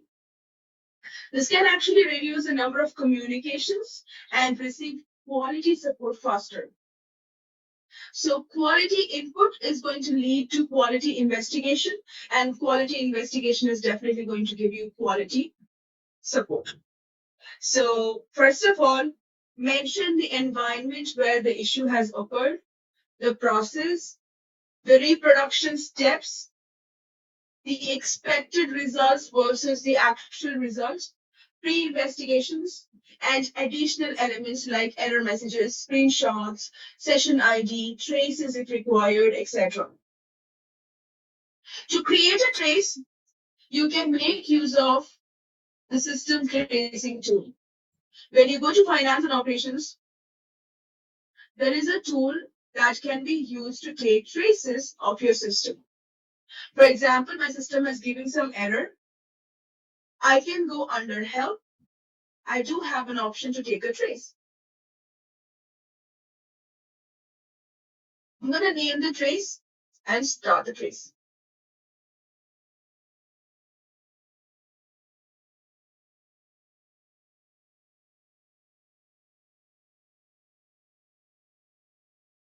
Along with screenshots, you can also provide these traces.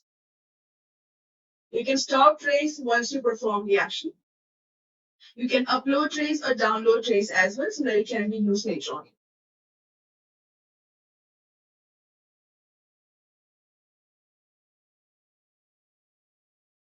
If the issues are of high severity, you can provide the business impact. What is the impact of your business activities? And also the financial impact. How does it impact you financially? So all these can be mentioned.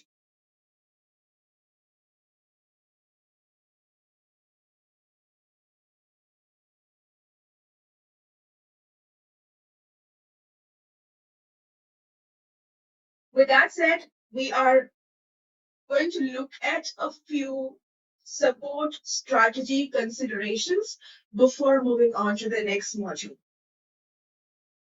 By understanding all the support related concepts, it should be easy for us to create or develop a support strategy considerations.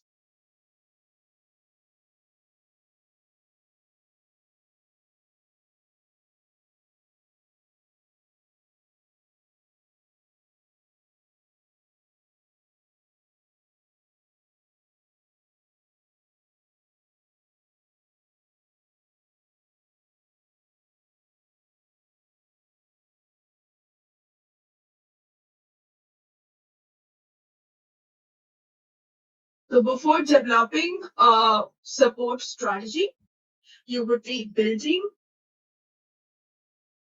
a solid support process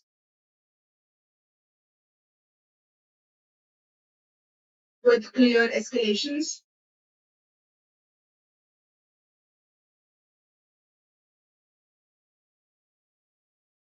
up. You can enforce a pre-investigation.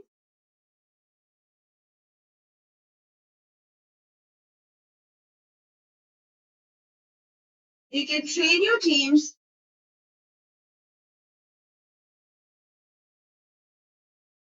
perform maybe like basic troubleshooting.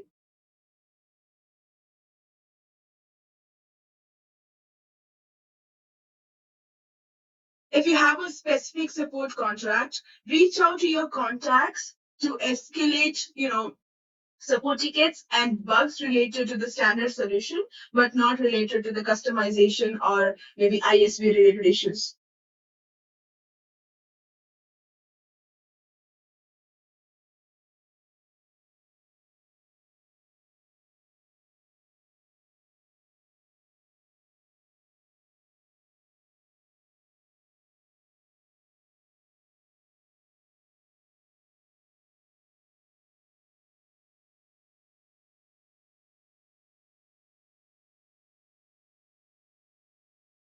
Plan your service updates.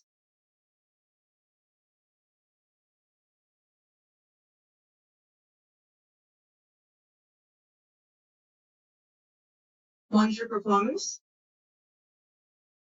Monitor the telemetry data of your production.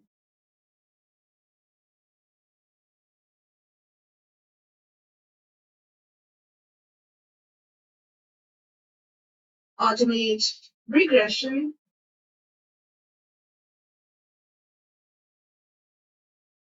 Testing to save some time. This would definitely save some time. Define these support or maybe services related responsibilities during and after go live. Services or support related responsibilities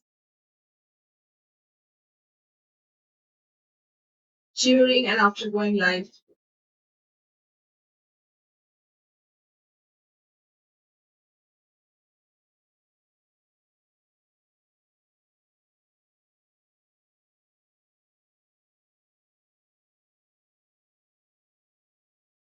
Define your support team structure.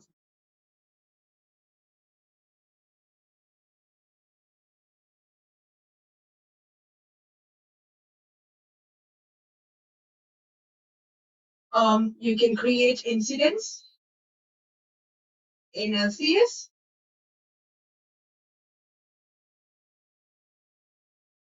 You can set up technical support for FNO to create incidents in Azure DevOps, also use Azure DevOps.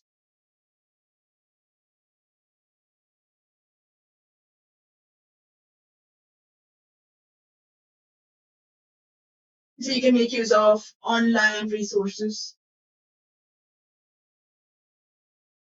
So these are a few strategies related to support.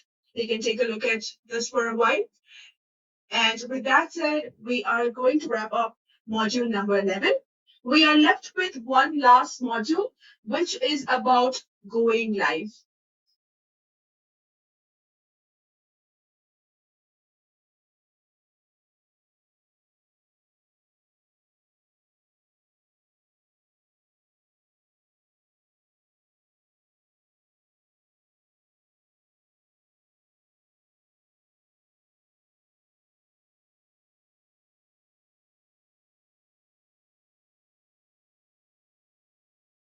Let's move on to the next concept or let's next module. In here, we are going to learn about Go Live. So these are the lessons that are included in this module, which would be completing your solution blueprint, developing a training strategy, preparing for going live, and also we are going to include a class recap. So first of all, you need to complete your solution blueprint. So before implementation starts, main components of your solution blueprints should be completed. A completed solution blueprint document will give the solution architect, the customers, the project team, and also Microsoft Fast Track Solution Architect a solid understanding about the scope of the project and how the solutions will be implemented. It will also allow you to evaluate and estimate the solution and also lays a foundation for more detailed preparation and also reduces risks and challenges in the project. During implementation, solution blueprint would serve as a reference and also allows more structured approach to be applied.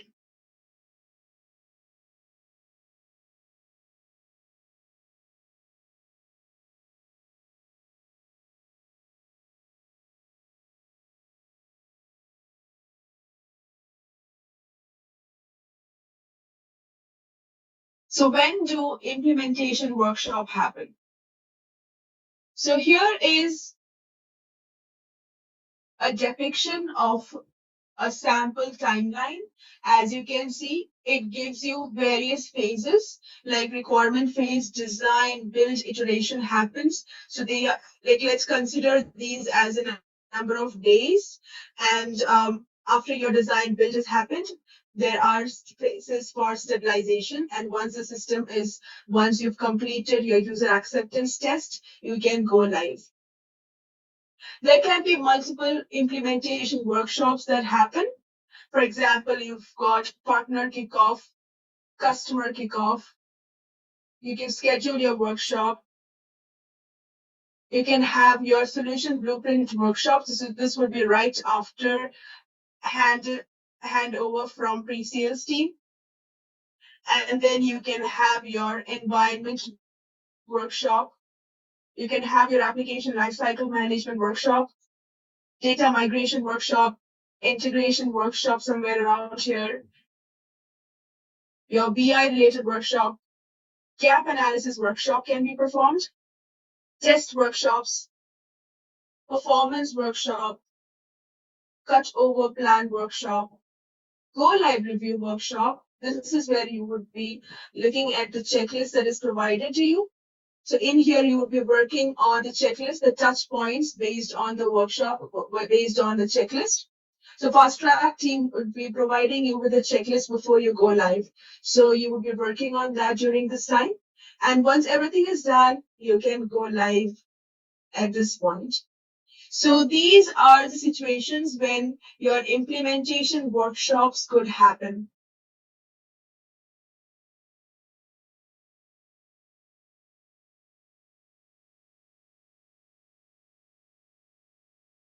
Parallelly, you would be creating a training plan and also you would be planning for success measurement.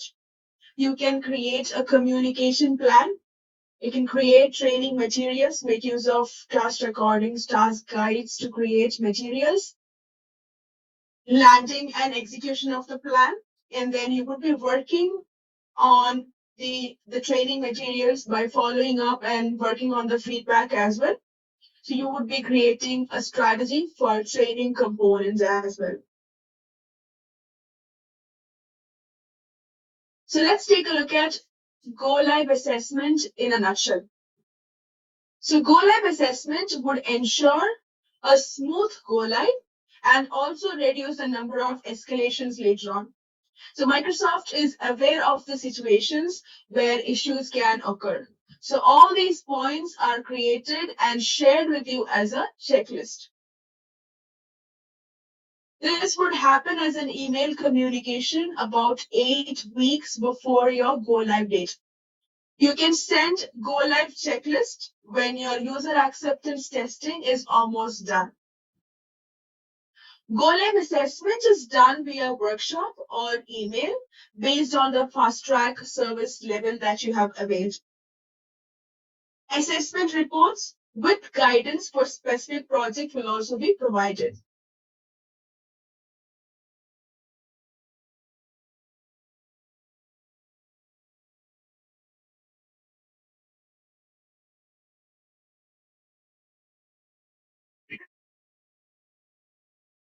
So you would be updating your go live date in LCS.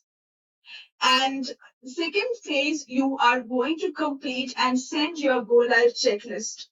Based on that, you may have your go live assessment workshop scheduled. Fast track architect review happens. Once the review is done, you would be identifying a release for production deployment.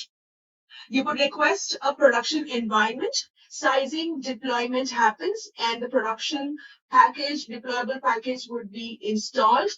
You can request a DB copy from Sandbox. And once the final cut over is done, you would be able to go live. So this would be your go live process in short, or maybe on a higher level. So this is how your go live works.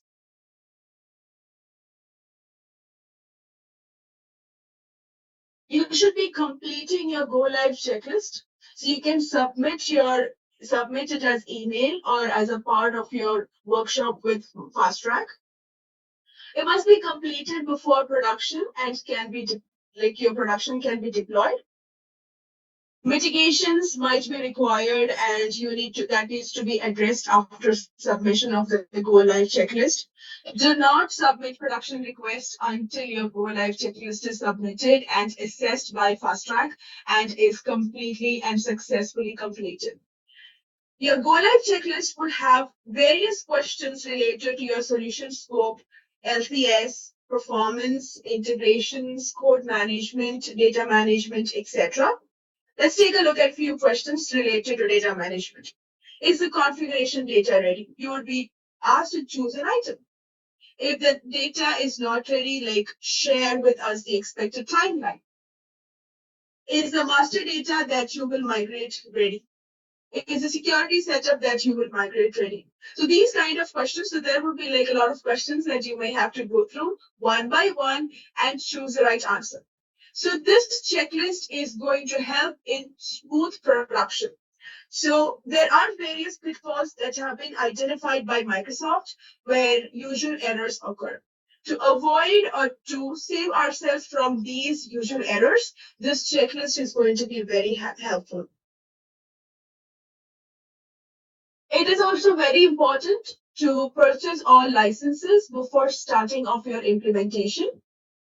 Your Fast Track program will provide you with guidance during your first rollout and during your solution blueprint reviews, etc.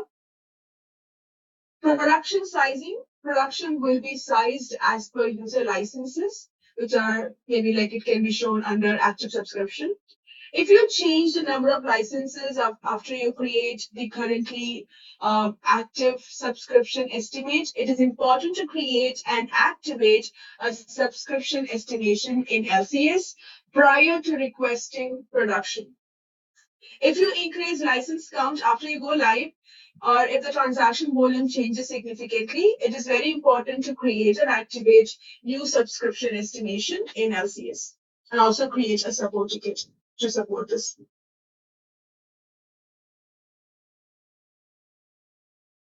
Complete LCS methodology. Keep your milestones updated. Keep your user accounts in LCS updated for communication. So it is very important that team experiences for servicing in lifecycle services like applying updates, creating service requests, other things during implementation. So this makes sure that the customer is familiar with the servicing process upfront. So whenever you are working with a project within LCS,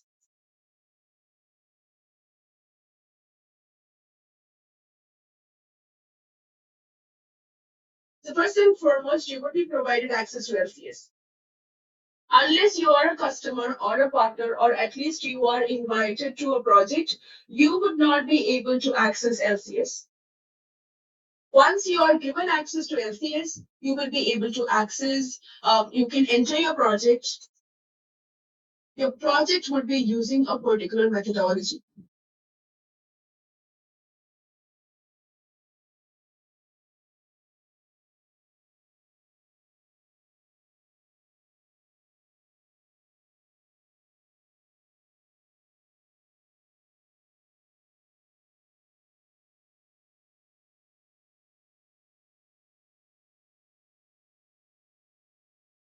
Based on the methodology that you're using, you would be able to see these milestones.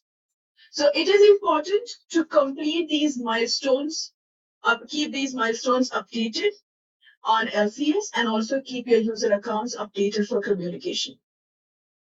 Understand the difference between two dates when production will be available and the go live date.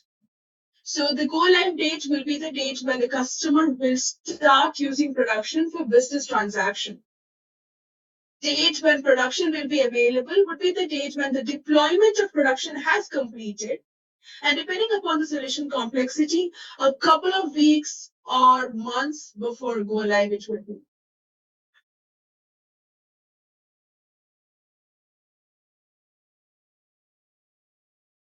User acceptance test completion is important. So user acceptance test will be one of the last tests that you perform on system. This ensures that the system is working according to the requirement document that you have started your work with. So you ensure that the user acceptance test has been completed and your solution is signed off. User acceptance testing would be done on the right environments. You cannot perform user acceptance testing on tier 1 environment. You would require tier 2 and above environments for this. So tests were executed by migrated data with the right security roles. Make sure that the solution complies with any company-specific and industry-specific regulatory requirements. Run your customization analysis report in the development environment and resolve any critical issues.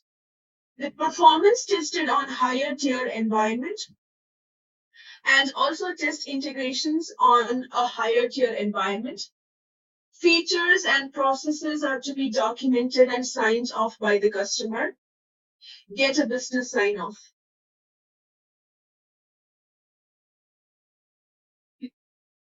Provision your production environment.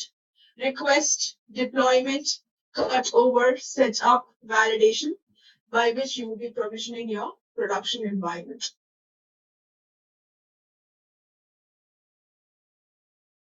There are various cutover activities. Collect all the cutover activities and start early. Communicate and orchestrate the cutover processes. Coordinate cutover activities with ISPs. Identify sequence of the activities and dependencies between them. Assign responsibilities for all activities and timings. Define point-in-time restore scenarios. Define validation process after cutover is completed.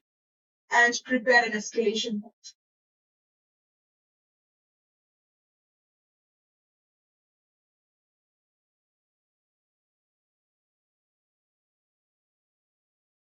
Have a signed off cutover plan down to the minute. So as you can see on the screen, there are various environments involved. We've got a golden environment in here, and here is the data migration or data related activities that happen during the life cycle of during the implementation phases. So this would be an iterative activity. It can continue. So have your asset kind of cut over plan as well.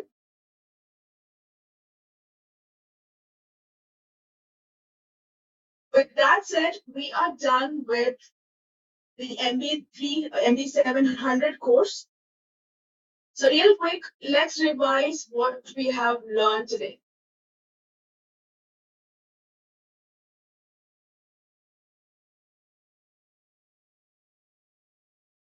So in today's session, we started discussing about reporting requirements. So we discussed 3 different modules today. Module number 1 was about reporting.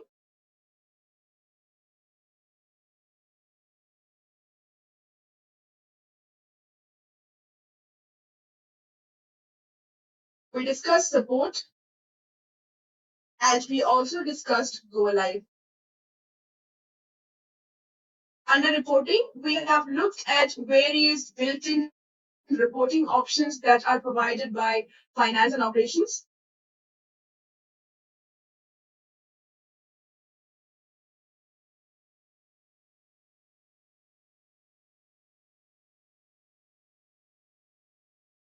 We have seen how to create and connect or use Power BI.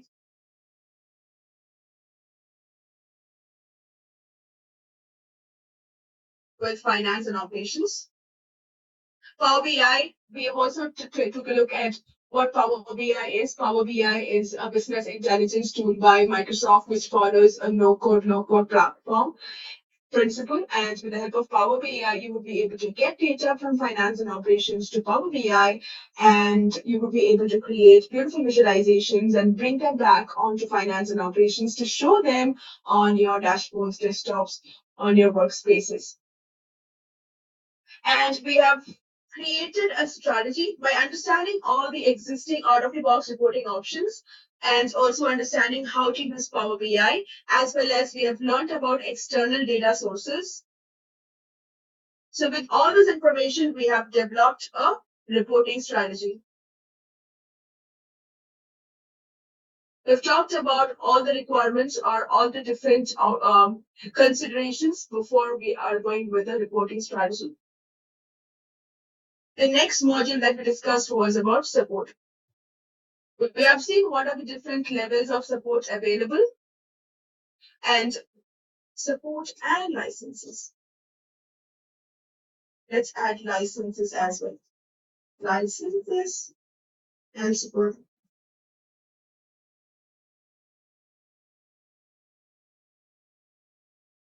We have seen how to acquire or how to estimate licenses using the license estimator tool. Also from finance and operations application, you can look for users, and also the fact boxes will provide you with the license requirement information. With that information, you can acquire the appropriate number of licenses. And we have learned about various terminologies related to licensing, like multiplexing, where you are reducing or directly reducing the number of applications users that directly hit Dynamics 365. Regardless of multiplexing, you would still be requiring equal number of licenses. And we've talked about different service support levels and different support packages and how exactly support would be applicable with each of these different support packages. And at the end, we learned about the go live. Starting from pre-sales till you go live, we've talked about what are the different things or activities that you would be performing. Starting from creating a date on LCS, a projected go live date on LCS. Whenever you are creating a new project, you would be mentioning your milestones. You would be projecting a date saying that, okay, this is when I'm starting and this is when I would go live. So as and when you go forward in your project, you are going to keep updating these dates according to the timeline that you are actually hitting. And you would be performing, or you would also be, you should also be knowing what are the different services that you can avail from Microsoft with the help of the GSE team as well. So we've also talked about the entire go live process. So take a quick look at the go live process.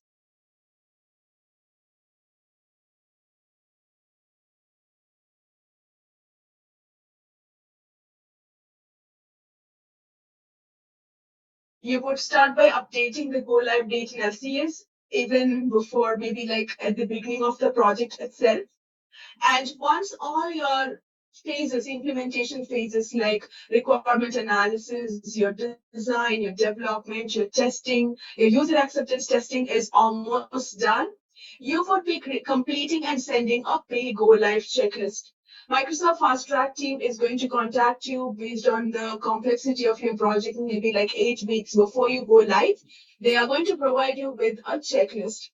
So you will be going through this checklist, would be updating this checklist, and you would be answering all the questions, and there should be some window left so that you can work around with the findings of this checklist. You can set up, schedule go live assessment workshops accordingly, and later on, after the fast track review, you can request for your production deployment. Once a production deployment request is created with the DSE team, they are going to size it, deploy it, install it for you. And then once you finalize your cut over, you would be able to go live. This is the entire go live process. We've discussed this in detail in this lesson. And with that said, we are going to wrap up this course. We'll see you tomorrow, and we would have a quick or maybe more elaborate revision of all 12 modules, including we will talk about the exams are proctored. There would be an online proctor. You would have your camera and as well as your microphone on for during all times during the examination. You can register yourself for the examination right from here. You would be logging on with your MC ID or your account that you use for all your Microsoft related examinations. And you can provide all your information related to your job title, your address, and all the information. And you can book your examination according to a time that is suitable for you. Microsoft provides their own practice test called Measure Up. Let me open up that link.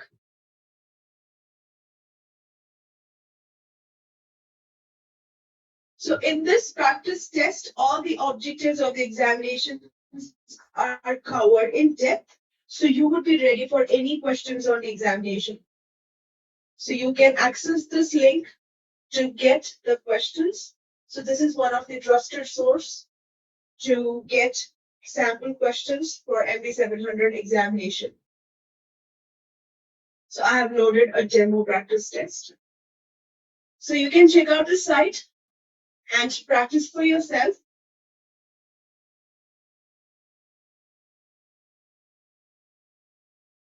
There are two modes: certification mode, which would look just like your actual examination, and we have practice mode as well.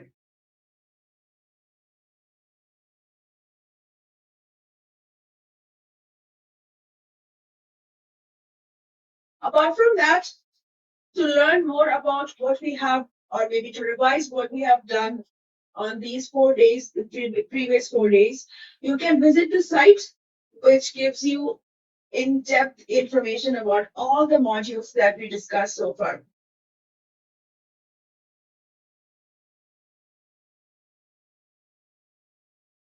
Now, coming to the examination, questions are going to be around these 4 topics. Firstly, the architect solution. You can expect around 20 to 25% of the questions from architect solutions, 35 to 40% of questions from defining solution strategies, around 20 to 25% of the questions from managing implementations, and 10 to 15% of questions from managing testing. We'll take a look at these information in depth as well in a while. So these are the skills and topics that you can expect in the examination. On a quick note, I would love to draw a big picture so that we have an understanding of what we have done so far in all these 4 days.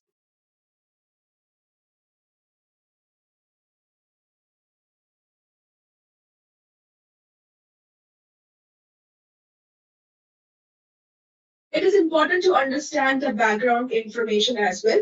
So Dynamics 365 provides you with a range of business products, varying from various applications like Dynamics 365 Finance, Human Resources, Supply Chain Management, Commerce. And on the other hand, we also have various customer engagement applications like Dynamics 365 Sales, Marketing, Field Service, Customer Service. Apart from that, there are other applications also which help in various aspects of your business. Now, if at all you wish to go with finance and operations for your organization, the four major modules that you can find inside your finance and operations application would be finance, human resources, supply chain management, and commerce.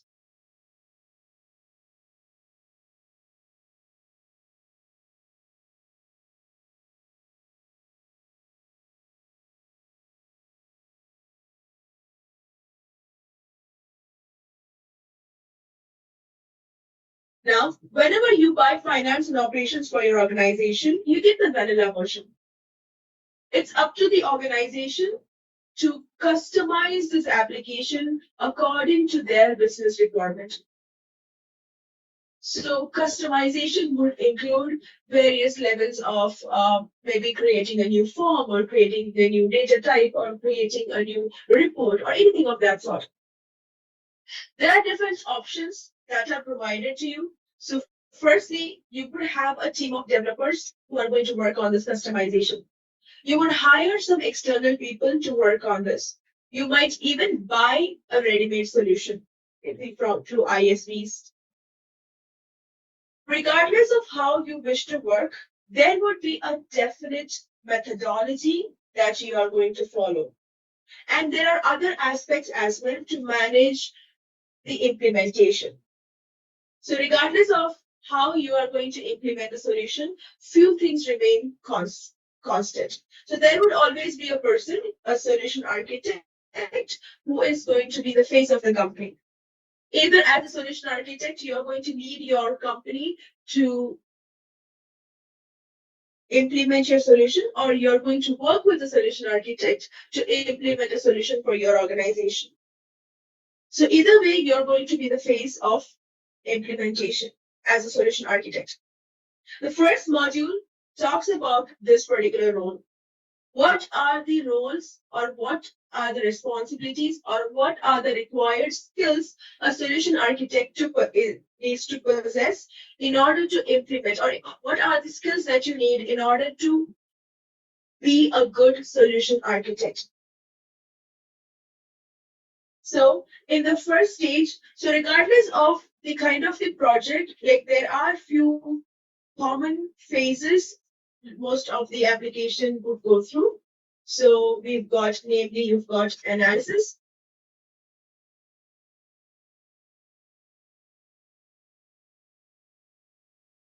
design, develop,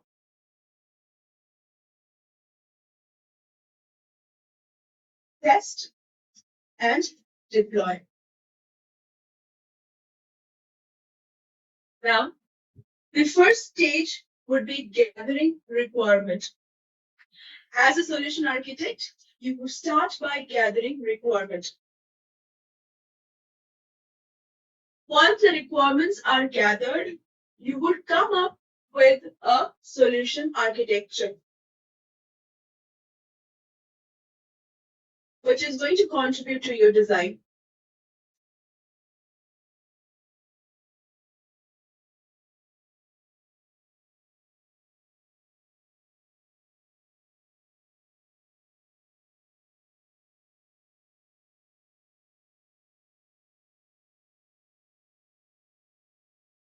You would also be describing a solution blueprint. So solution blueprint would be one of the initial documents where you are going to explain everything just enough so that you have a clear understanding of what exactly is going to be included in the system. A solution blueprint would be created. So these things will come within the initial phases, maybe like during your analysis and design phase. And moving on, you are going to move on to the development phase. So development would require various developers working on different machines. So these developers would require machines like they would require tier one machines for development.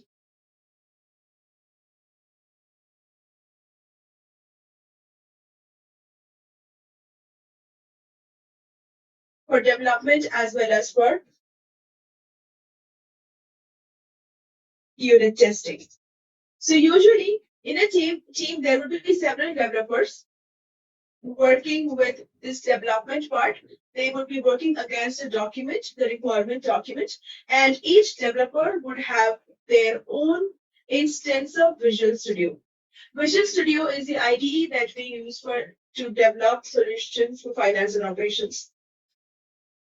To collaborate with each other, these developers would be using a source control. We use Azure DevOps. Azure DevOps provides you with various tools and other infrastructure in order to support source control and quality control and version control as well. So Azure DevOps allows you to create a project plan. Azure DevOps would provide you with repositories where you can store your code, where you can collaborate with other developers. Also provides you with boards and other artifacts that are required. It also gives you like an infrastructure to perform testing. So all that is available on Azure DevOps. Along with Azure DevOps and Visual Studio, developers would also be using LCS. LCS is a hub for environment managing in finance and operations. If at all you're using finance and operations, you would also be using LCS. LCS provides you with various tools, starting with the project tool. The methodology is another tool.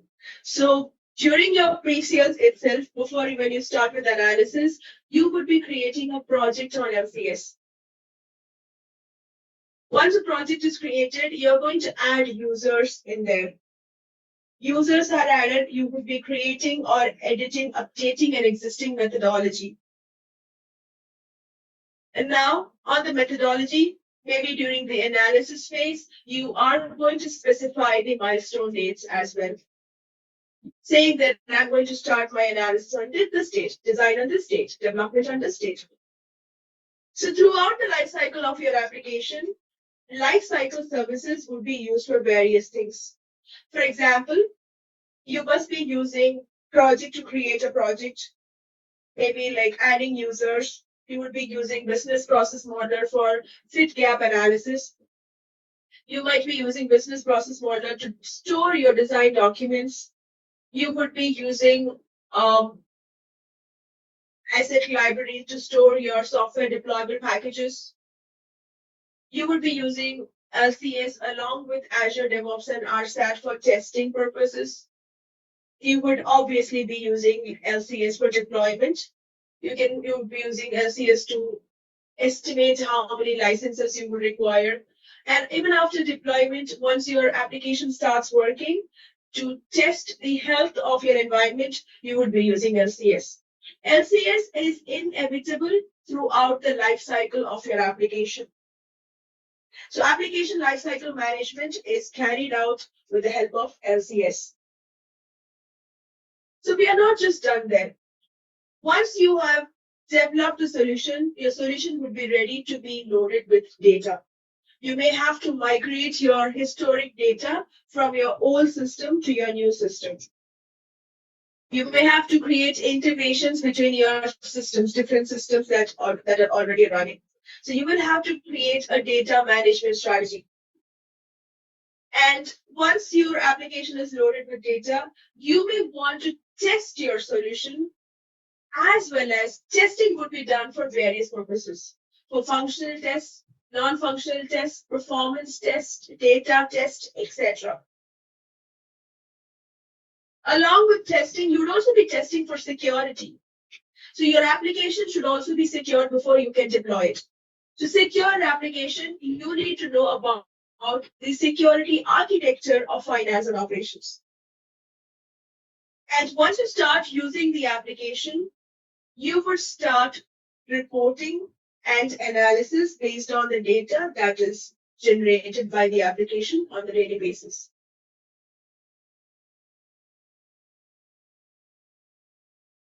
So in order to deploy your solution, before you can go live, you would be interacting with various people from Microsoft, including your fast track team, the support team. There would be different support packages available, etc.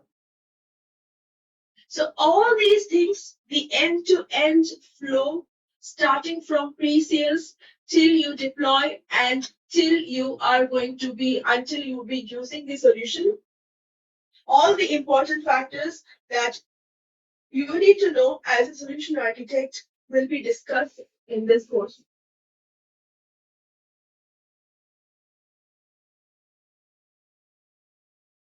So let's get into it. As a solution architect, there are four major skill sets that you are expected to hold. You need technical skills, delivery skills, industry skills, as well as soft skills.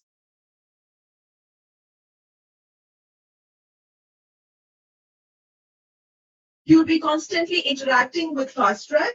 There are different ways about managing interactions with Fast Track.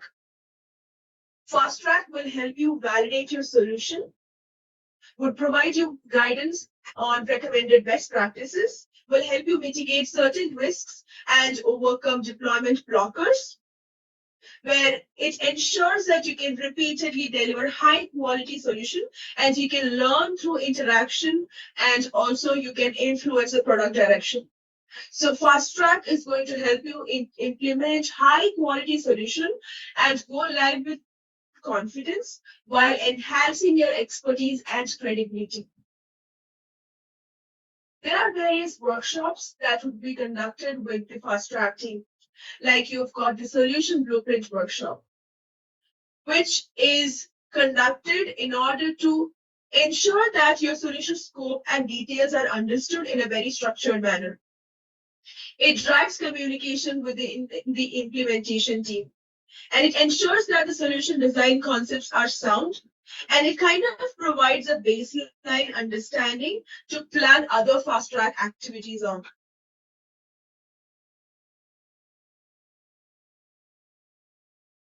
There would be implementation workshops, which would provide deep dive technical guidance across various functional, technical, and implementation aspects of the solution. It is working based on the recommended best practice, and it also provides you access to knowledge base. There would be go live readiness workshop where you're going to validate the solution, whether the solution is meeting the customer's needs and expectations. So this would avoid any surprises and also reduce the number of escalations after you go live.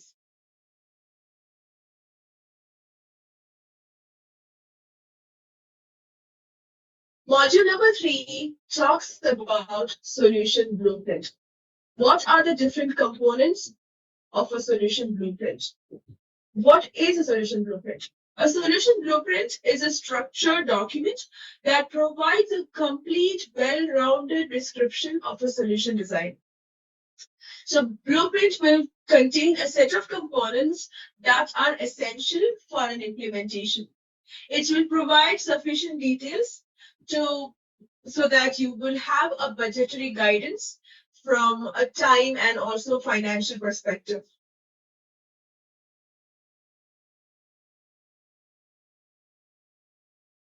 Solution blueprint document is created so that you get a well-rounded understanding of the solution. It is prepared by the partner solution architect together with the implementation team. It's created right after the handover from pre-sales and just before you start your implementation activities. You will have to complete the solution blueprint template that is provided by the fast track team and review in your solution blueprint workshop. Module 4 talks about environments, tools, and deployment strategy.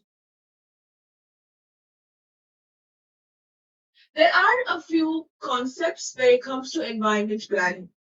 First of all, there are several reasons why an environment exists. For example, development, system testing, user acceptance testing, etc.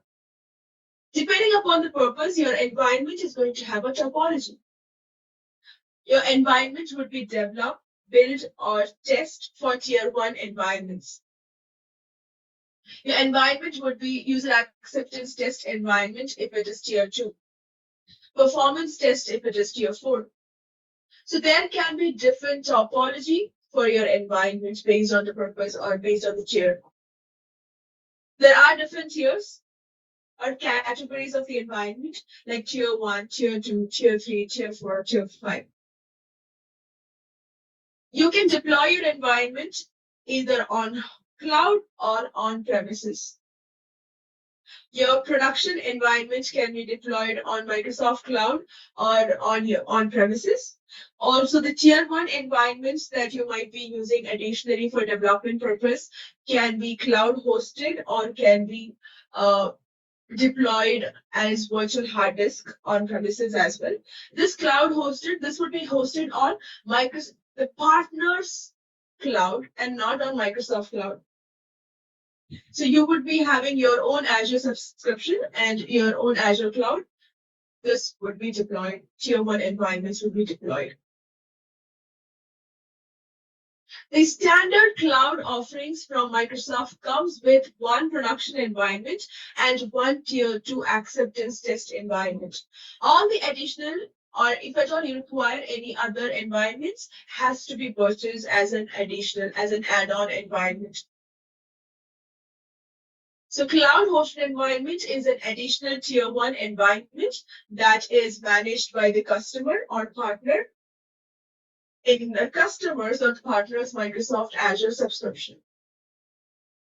Environment VHD or virtual hard disk is an environment that are hosted on premises using a virtual hard disk that can be downloaded from Lifecycle Services.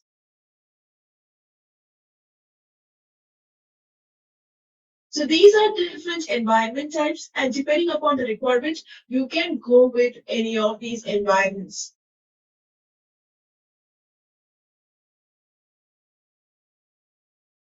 Module 5 is about data management strategy.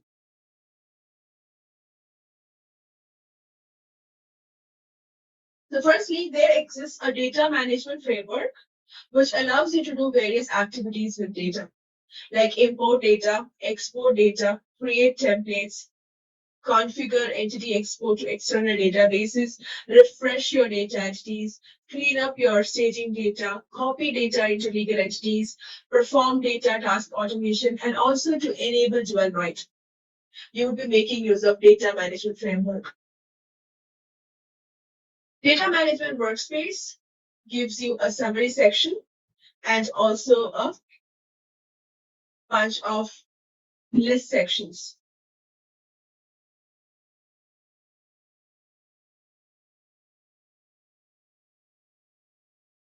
What is a data entity? Data entities are conception, abstraction of underlying tables.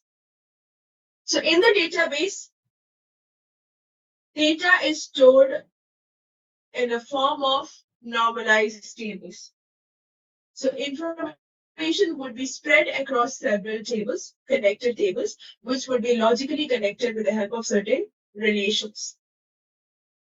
So this makes it easier to store by reducing the number of redundant records and also by improving the consistency of the data.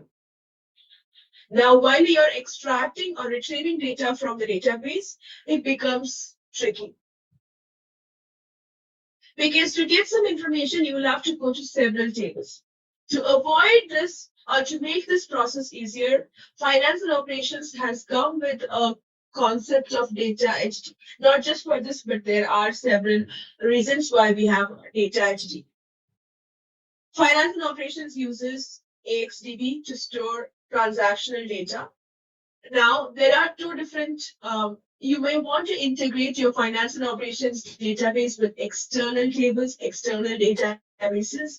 You may want your finance and operations application to interact with external applications.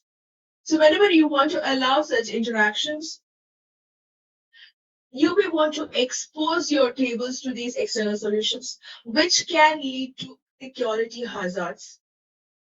So entities, whenever you are using data entities, the background information is kind of hidden, concealed, and only the required information is being shared.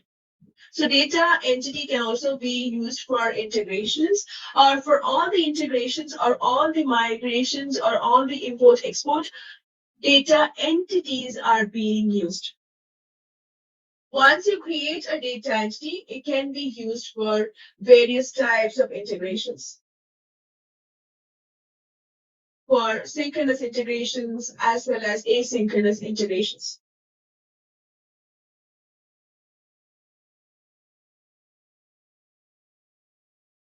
Data management framework supports various types of integrations. You can perform synchronous service with the help of OData. OData enables real-time data integration. You can perform asynchronous integration, and you can also use it for it can also enable business intelligence to connect with applications like Power BI.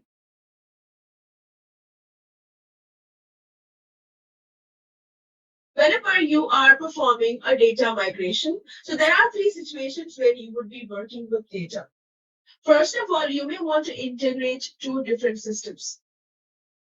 Or you may want to migrate historic data from an existing system to finance and operations, initial migration. Or you may be having two different systems running, and you may be wanting to move information from on a regular basis. Regarding of this, regardless of your migration scenario, this is the process that is being followed. First of all, you identify the systems in question, identify and import static data, create and review your test plan, identify and extract your source data, identify the data entities and elements within, generate field mapping, and also at the end, support this transition. In module 6, we talked about determining integration and interface strategies.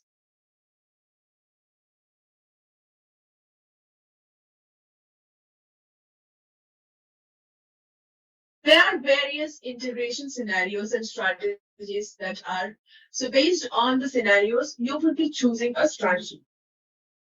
First of all, you are dealing with integration scenario where you have low amount of data and you require the integration in real time, mostly system to system integrations. You would go with OData. So low to medium volume, a real-time integration required, you would mostly go with OData. Sometimes, whenever you have low to medium volume and variable flexibility and also variable frequency, ad hoc requirements, you may also go with custom services. You may create your own APIs to integrate different systems together. Whenever you require asynchronous integration for high volume or import, you may make use of data management frameworks package API. If you want to send notifications from finance and operations to external systems, or work with whenever you are working with workflows, event notification, and you are performing an outbound integration, you would go with business events. If at all you want to integrate with the Dataverse, which is a data platform used by Power Platform for both inbound and outbound, and you need data in near real time, synchronous integration, you can make use of DualWrite. Asynchronous integration with D365 applications can be performed with the help of Data Integrator. If at all you want to move high volume of data for analytics from finance and operations, you can make use of data lake integration. So these are different integration technologies for different integration types and patterns, and you can see what are the scenarios in which you would be using these technologies. So this can help as a cheat sheet while you're trying to figure out what kind of integration strategy would best suit your integration scenario.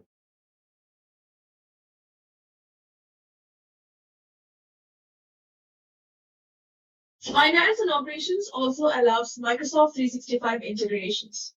You can integrate with Outlook.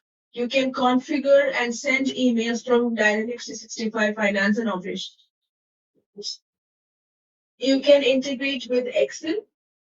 You can download, transform, and upload data in D365 Finance and Operations with Dynamics Excel add-in. You can use Excel for electronic reporting of documents. You can integrate with Word. You can use it for configurable documents. You can integrate with Microsoft Teams. You can also integrate with SharePoint. Seventh module talks about the security architecture. So there are two important factors when it comes to security.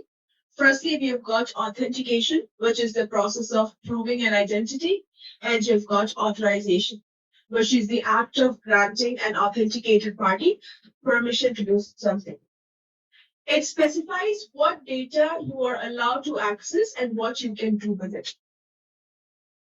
Microsoft uses Azure Active Directory as a centralized identity provider in the cloud. Once you create a user in Azure Active Directory, you should be provisioning them within Dynamics 365 Finance and Operations. OAuth 2.0 is used for handling authorization. Finance and Operations uses multi-factor authenticator. So it kind of presents a significant challenges for attackers. It helps to safeguard your access to data and applications while maintaining simplicity for the user. Usually there would be like a second form of authentication which delivers a stronger authentication. So there are certain methods. So you might be receiving a code onto your personal cell phone, or you may have to provide certain biometric information as well.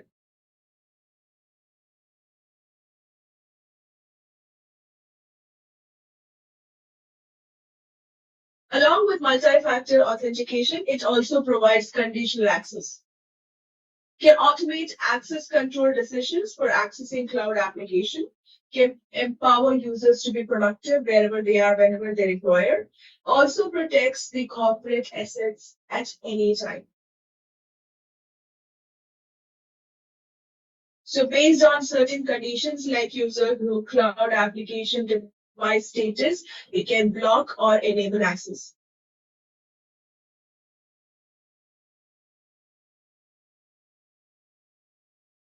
Coming to the security architecture, finance and operation uses role-based security. So that means once you are an authenticated user, you should be provided with certain security role. Unless you have a role assigned to you, you will not be able to access anything inside the system. So by First, a role called of a system user is provided to every single user that is provisioned within Dynamics 365. Additionally, you can provide more roles so that the users will be able to access more things inside the system. Change these privileges contain permissions. To find out or to view the security architecture or the security configuration within your organization, you can go to the System Administration module Security Configuration page. So permissions define permissions for different application elements, like your user interface elements, like your forms, your menus, your other user interface elements, to tables and fields, to SSRS reports, as well as to various service operations. To enforce additional level of security, you can make use of data security policies and also of table permission framework. So this adds an additional layer of data level security, more granular control over the data that is presented to the users. Data security policies are also called as the extended data security policies, XDS. So with that, we are done with this revision of module number 7. Let's move on to module number 8.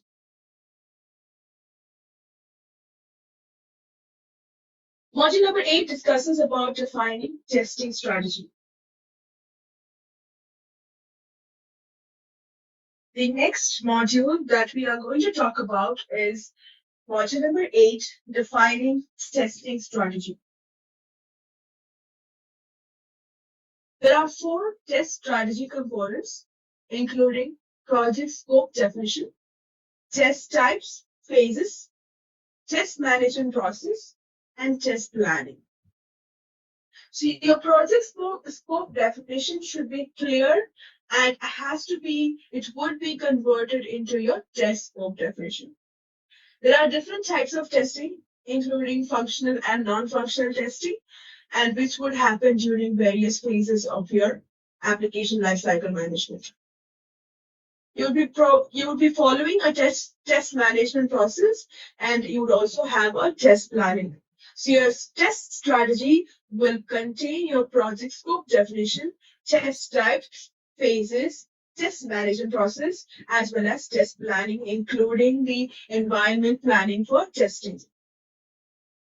There are different types of tests: unit tests, user acceptance test, regression, interface, end-to-end test, security test, data test, performance test, process test, and the functional tests.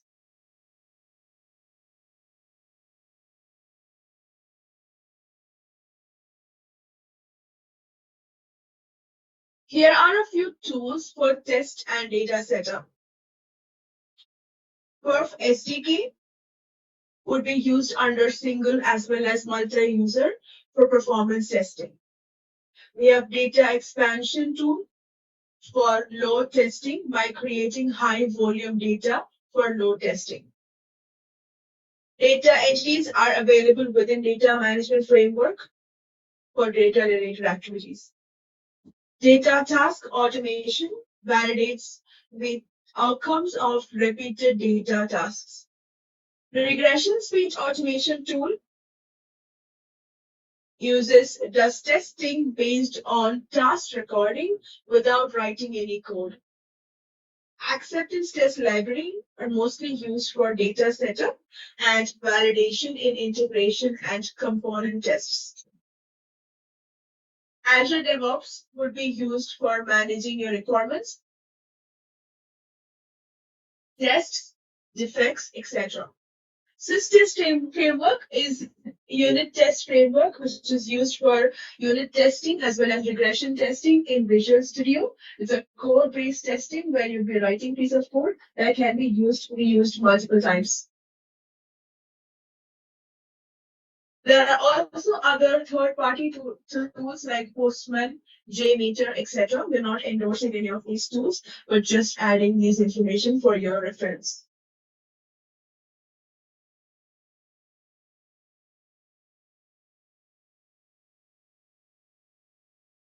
Module 9 defines a performance testing strategy. So how exactly are we going to define a performance testing strategy? Along with the functionality tests, there are also other tests that are equally important, like your performance test. So performance tests or performance would be a combined responsibility of Microsoft as well as the company that is implementing finance and operations. There are various platform components of the application, like servers, database, Azure infrastructure, and the standard solution provided by Microsoft. So performance of this will be taken care by Microsoft.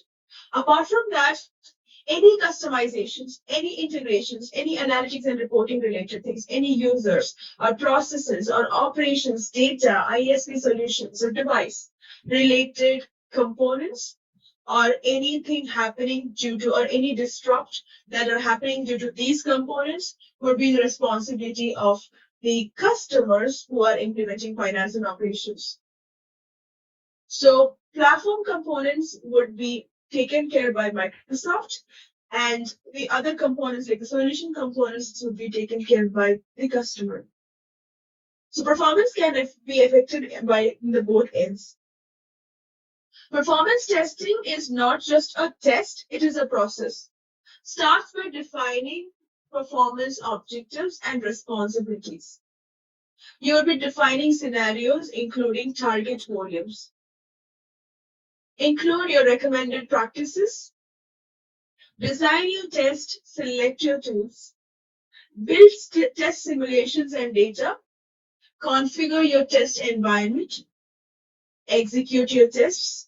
Tune and reset iteratively. Also report on your testing and also monitor the testing throughout. With that said, we're moving on to module number 10. Module number 10 talks about business intelligence and reporting. Finance and operations comes with built-in reporting options, various built-in reporting options, like you have analytical dashboards, workspaces, SSRS reports, Microsoft Excel reports, Excel integration, Power BI can be integrated too. So there are various built-in out-of-the-box reporting options available within Microsoft Dynamics 365 Finance and Operations. Reporting and analytics is really important for any application. So reporting would give you an understanding of what exactly happened. So you can generate static reports to identify manual steps or maybe to identify what has been happened in the past.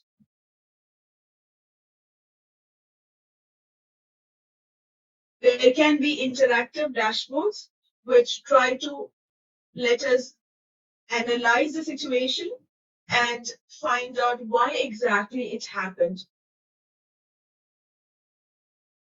Also, based on dashboard information, we'll be able to forecast what might happen in the future. And certain dashboards will also give you recommendations on or also help you take decisions. So overall, reporting is really important to identify what has happened in the past, why exactly it happened, what will happen in the future, and what you should be doing. That means reporting would give you an information about your historic data or the past information. It will help you analyze why exactly has happened. It will help you forecast your future outcomes, and also it will let you take decisions based on this data. There are various reporting tools available, like embedded analytics and control, SSRS reporting services.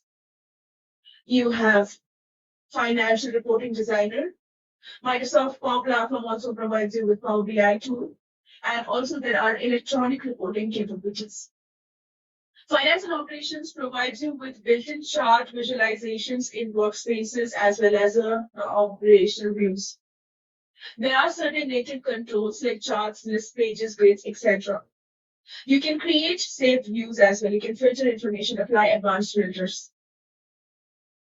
SRS reports are primarily used for business documents and high volume printing scenarios. It uses default templates and you can install modern templates from LCS or you can even customize it. You can create your own precision design report. Financial Report Designer is a tool that is used to create financial statements such as balance sheet, income statements, etc., which can be shared within the organization. Power Platform would include dashboards and workspaces that can contain predefined views. Power BI, Power Apps, Power Automate integrations are also available. Electronic reporting capabilities can be used to configure electronic documents. It can be used for export or import of data from various sources and formats. You can move your electronic reporting configurations with the help of LCS, Asset Library, etc. between environments.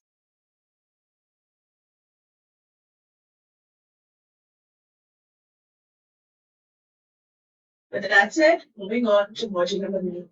In module number 11, we've discussed licensing and support requirements. So you are required to keep a minimum of 20 D365 licenses. Always keep them active. If at all you're planning to acquire more licenses before you go live, inform the fast track team. Licensing and transaction volumes will affect the sizing of your production environment at the preparing to go live stage. Be sure that the licenses are connected to the right Active Directory account tenant. So continuing with wrong tenants will lead you to time-consuming changes. There are various servicing scenarios. You may be creating support ticket, service request with the dynamic service engineering team. You must be creating support tickets with Microsoft support team as well. For example, you want to move data to production. You may require a point-in-time refresh from the production environment. You might have to create a service request with D365 service engineering team. If it is for the non-production environment, you can do it with self-service, you can do it yourself. So there are several servicing scenarios as well. We have discussed all these in depth yesterday. So Module 12 talks about preparing for going live. So go live is a process that should be planned beforehand. So before you go live, you would be completing your solution blueprint. Even before implementation starts, your main components of solution blueprint should be completed. A completed solution blueprint document will give the solution architect, the customer, the project team, and the Microsoft Fast Track Solution Architect a solid understanding about the scope of the project and how a solution will be implemented. It allows to evaluate and estimate the solution and lays a foundation for a more detailed preparation, and it reduces risks and challenges in a project. During implementation, solution blueprint serves as a reference and also allows more structured approach to be applied.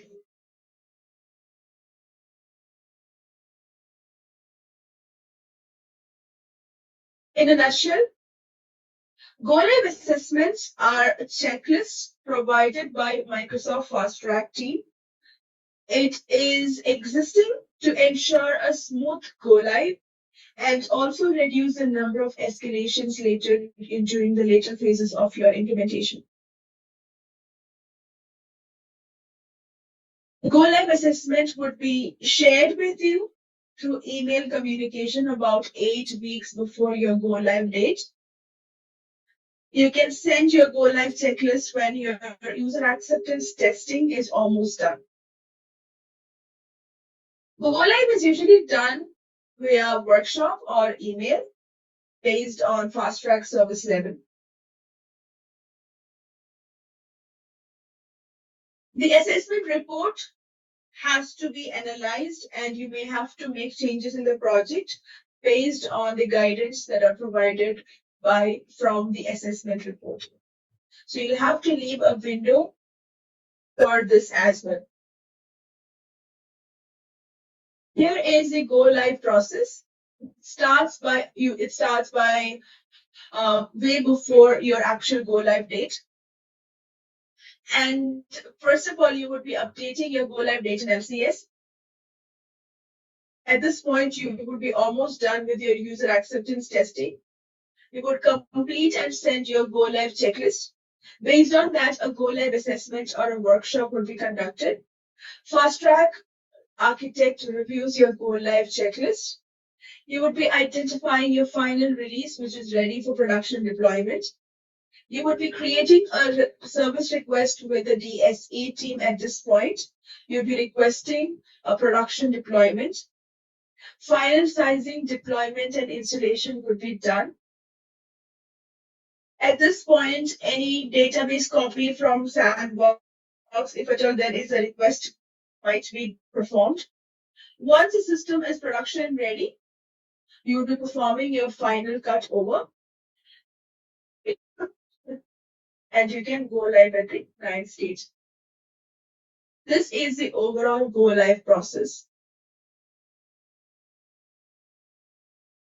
With that said, I think we will be able to wrap up the modules that we discussed all these days. We'll come to the knowledge check part real quick after we discuss the major skills areas.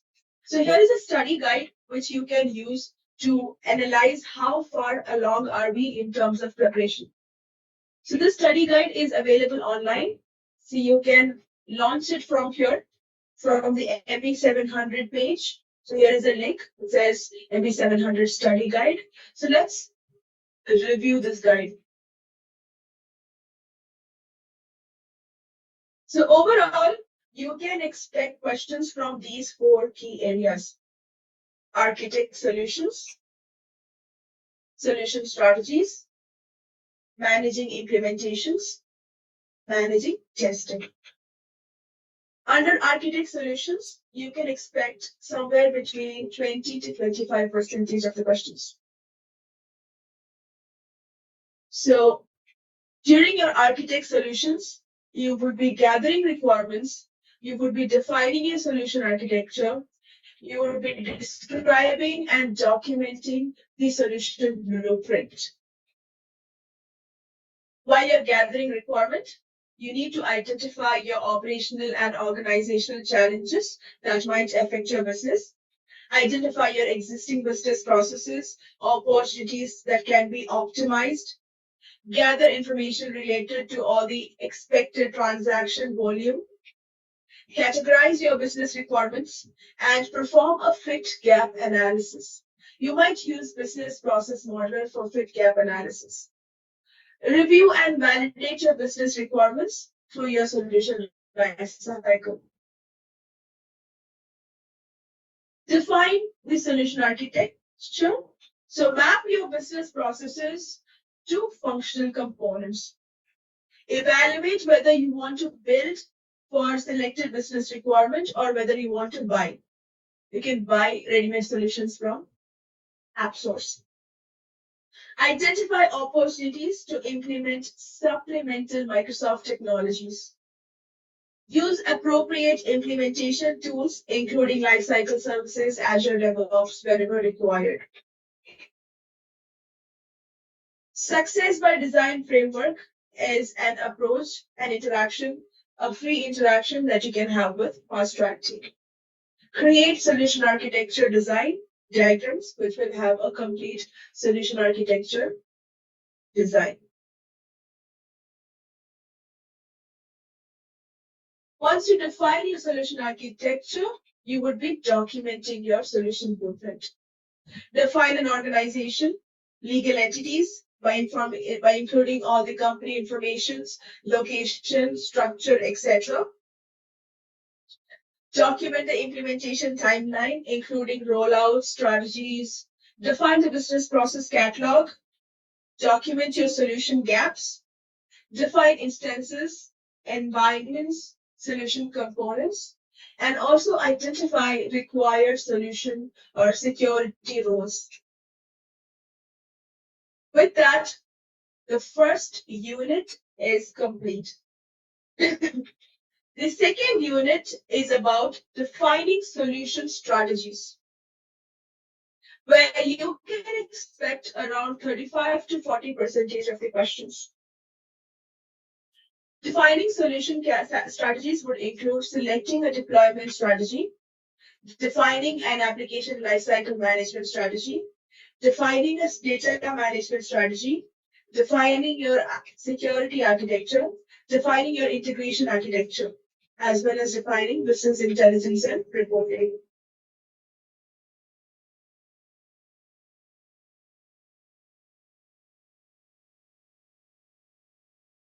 So develop a process to manage your solution code and deployment. Select a model and also identify the instances and environments that are required for the selected deployment model. One version strategy for Dynamics 365. Microsoft wants everyone to stay current on a single version. So to enable this, there is one version strategy. So whenever if at all you've deployed your solution onto the cloud, Microsoft automatically applies updates to your solution. So there would be at least 2 updates a year, and you can pause up to 3 updates. Segment solution development and delivery into logical phases. Create phases like analysis, design, develop, etc. Provide alternative methodologies and approaches for deploying modifications, if applicable. Determine solution maintenance cadence and timelines. Identify upgrade scenarios and select appropriate tools. While defining your application lifecycle management, define a code management and data flow strategy. Define a Power Platform solution management strategy, if applicable. Determine which build automation capabilities that you're going to implement. Also define a rollback strategy for solution core and data. While determining a data management strategy, you are expected to understand the difference between the transactional and historical data quality, data validation process, data cleansing and transformation strategies. Also define data dependencies. You need to know how to develop a data migration strategy for your master data, transactional data, reference data, parameter, and document data entities. You need to understand how to develop a data cut over, verification, and data retention plans. Defining the security architecture, you should be able to differentiate between Azure, Dynamics 365, and other infrastructure security. You need to identify, understand, or describe Azure and infrastructure security related elements like authentications, authorizations, etc. You need to be able to describe the use cases for capabilities of record level as well as role-based security in Dynamics 365. We have had a detailed discussion about all these. You should be able to define an integration strategy, architecture. So you would be selecting an integration pattern from OData, Power Platform integration, batch data API based on the scenario. Your scenario would ask for real-time integration, non-real-time integration, or integration with a huge amount of data, small amount of data. So based on which you're going to choose a pattern. Identify required integrations and interface details. Design your integrations. Define an integration testing strategy. Coming to business intelligence and reporting, understand your business intelligence and reporting requirements. Define data sources that are required to meet these business intelligence and reporting requirements.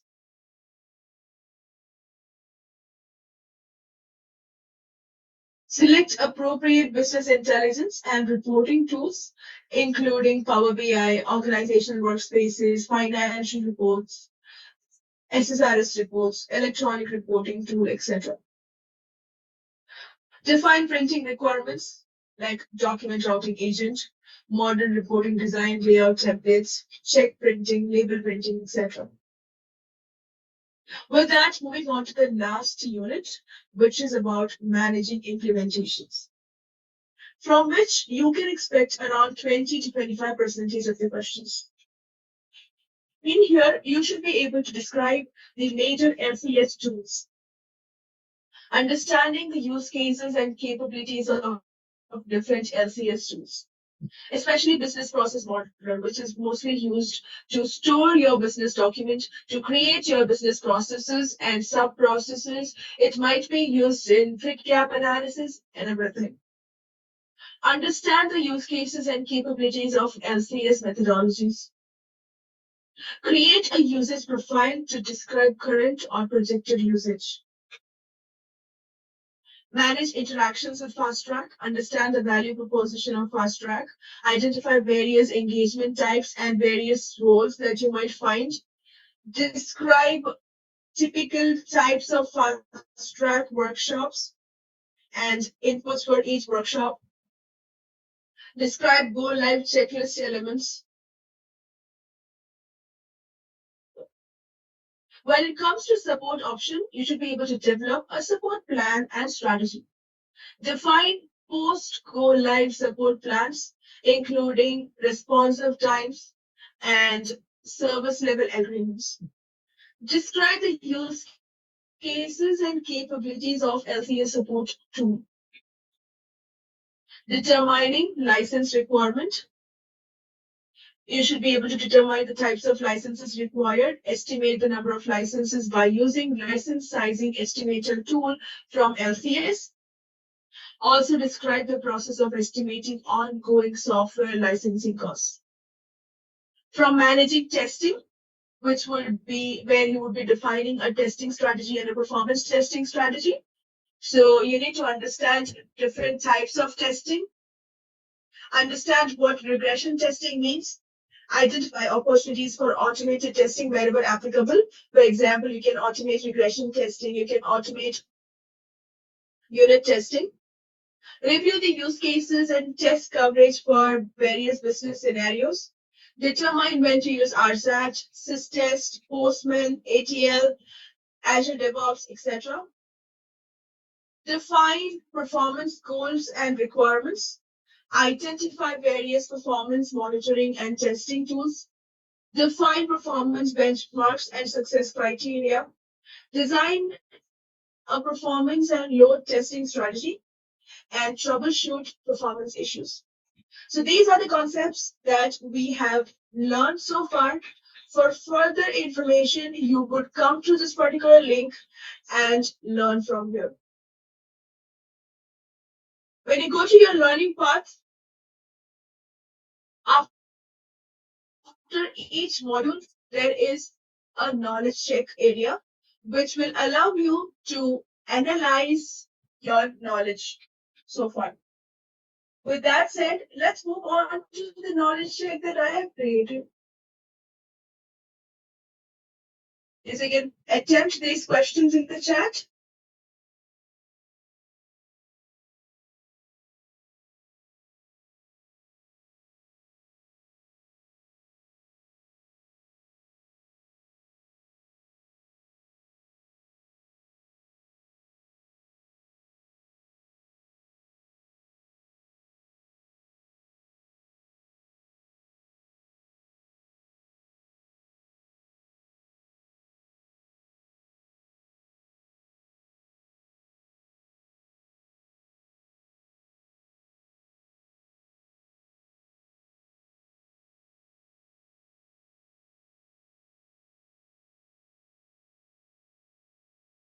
So question number one, which of the following environments of finance and operations should you use to perform test cases and validate business functionality for customer requirements?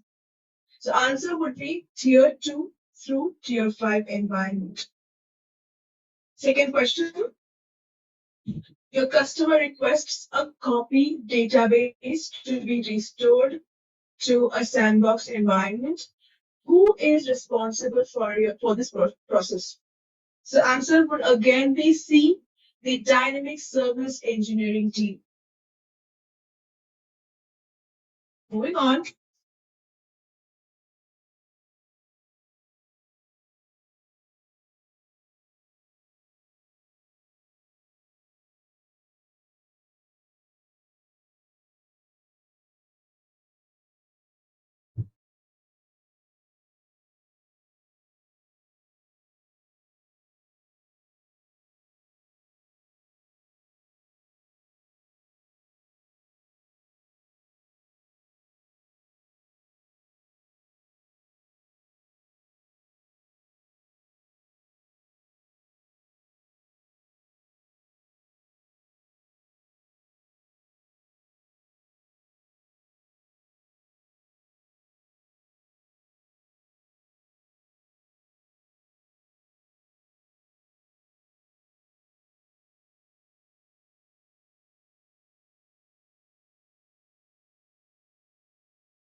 When deploying a cloud-based solution of finance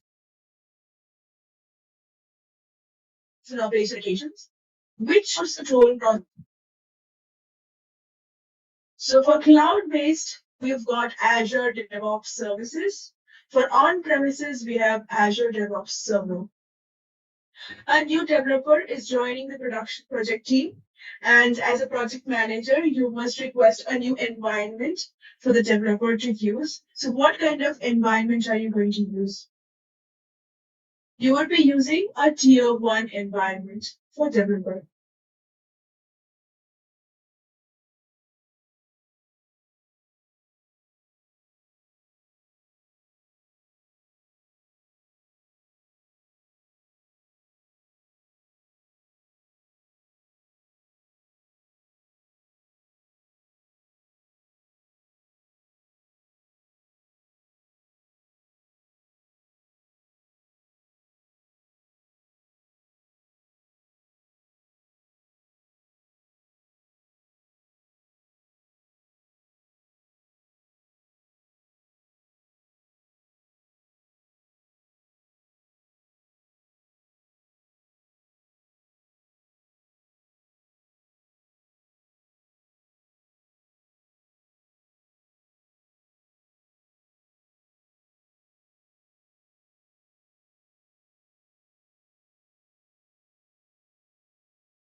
What is the earliest phase when a solution architect would participate in a project?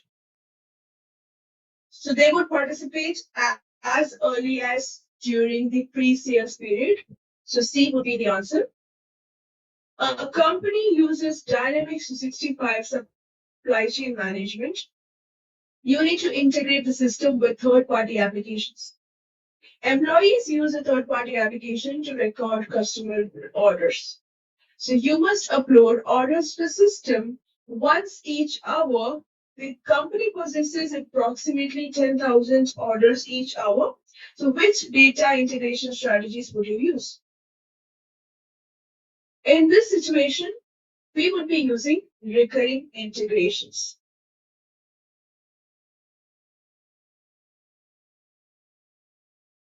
So answer would be A.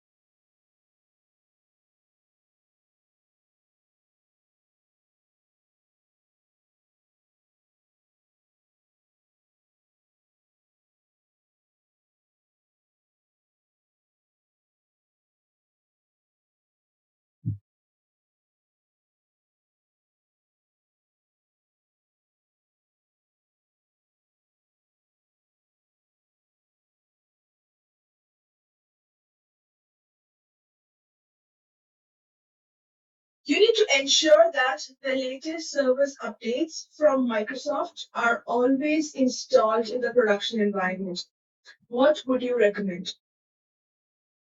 So you would recommend configuring continuous updates. So answer would be C. What offers several features to help you support the environment that you are managing? Obviously, that's going to be LCS.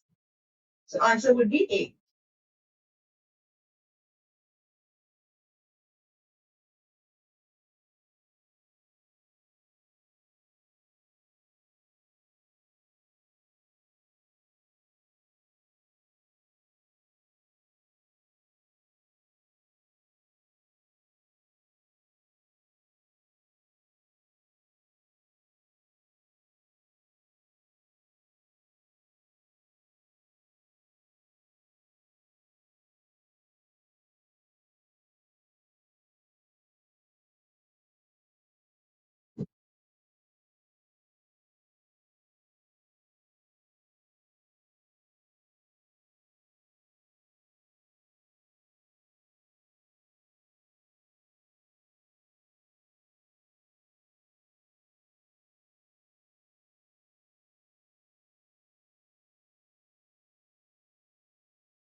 Which of the following selections is not a success by design workshop?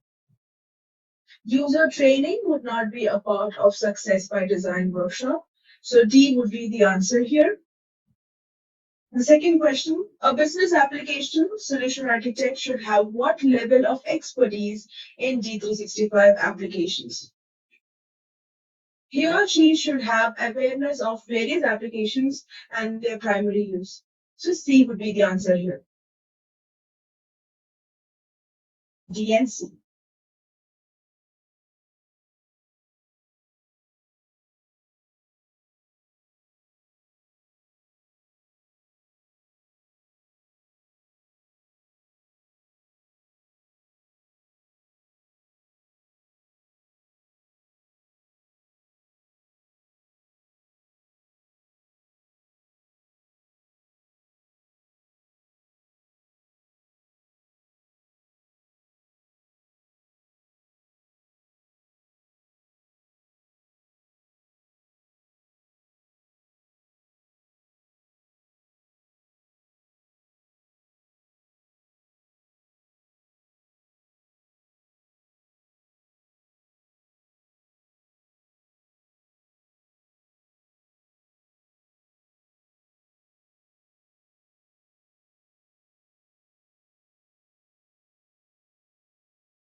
What is the most important question that you can ask a customer during the discovery process? That would be why. Answer would be D. Which of the following soft skills is essential for a solution architect to have? Again, the answer would be D. He or she should possess collaboration, coordination, and communication skill sets. Moving on to the next questions.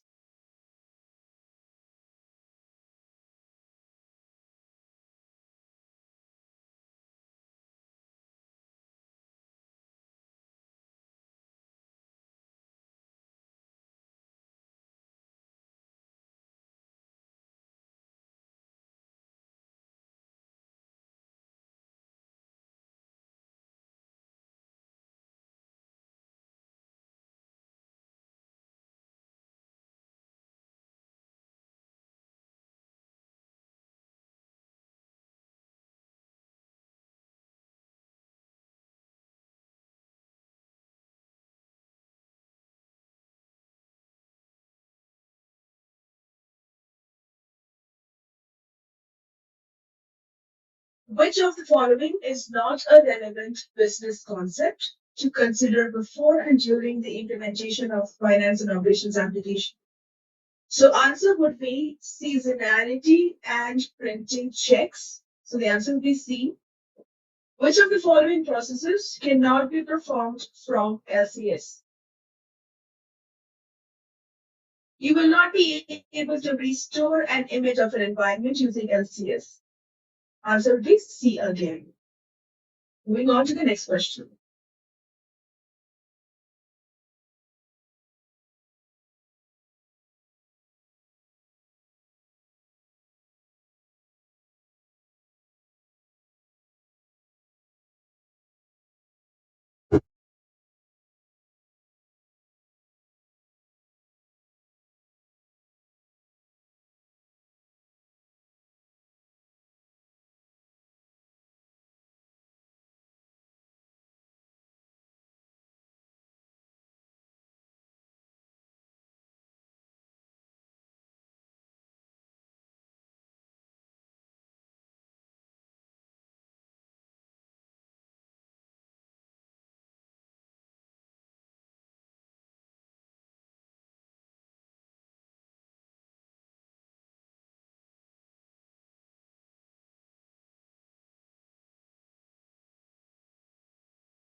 Success by design has been created to achieve which of the following five key goals on Dynamics 365 projects?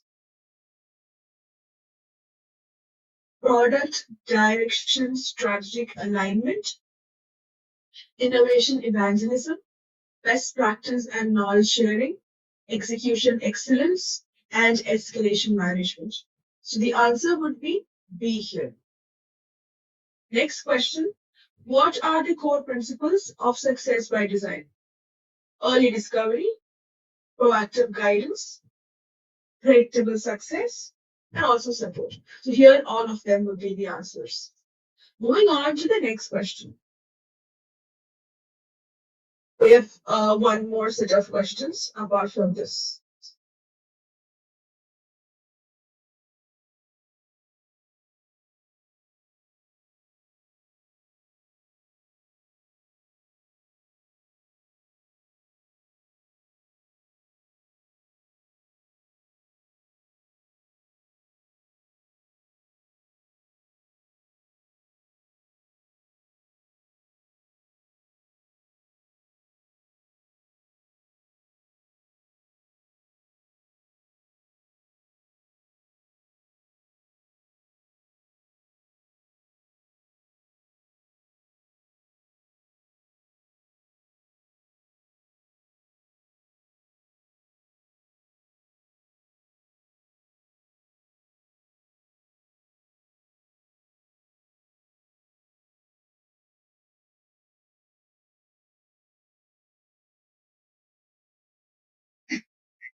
As a part of the solution, you have proposed adding a component that you aren't confident with solve because you aren't confident that will solve the customer's requirement.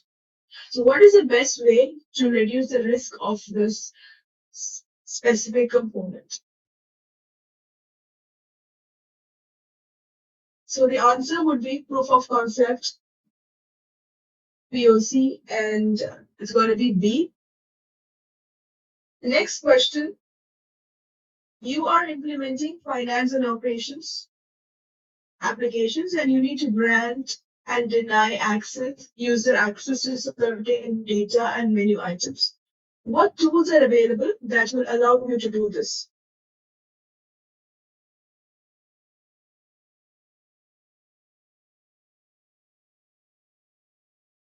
We have role basic areas of role basic logic.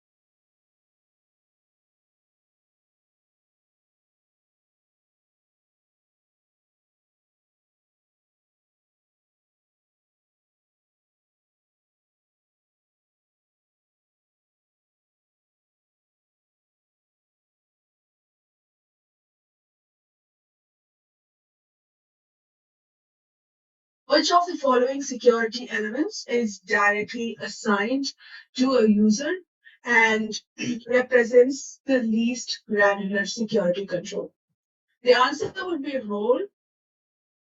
The next question, when designing a solution, the solution architect should prioritize which of the following. So he or she would be prioritizing balancing business needs, product capability, cost to implement, and time to deploy. With that, I think we can end this question and answers. You can post any other questions you may have in the chat below. The MB-700 examination. So hoping to see you all tomorrow. Thank you so much, everyone.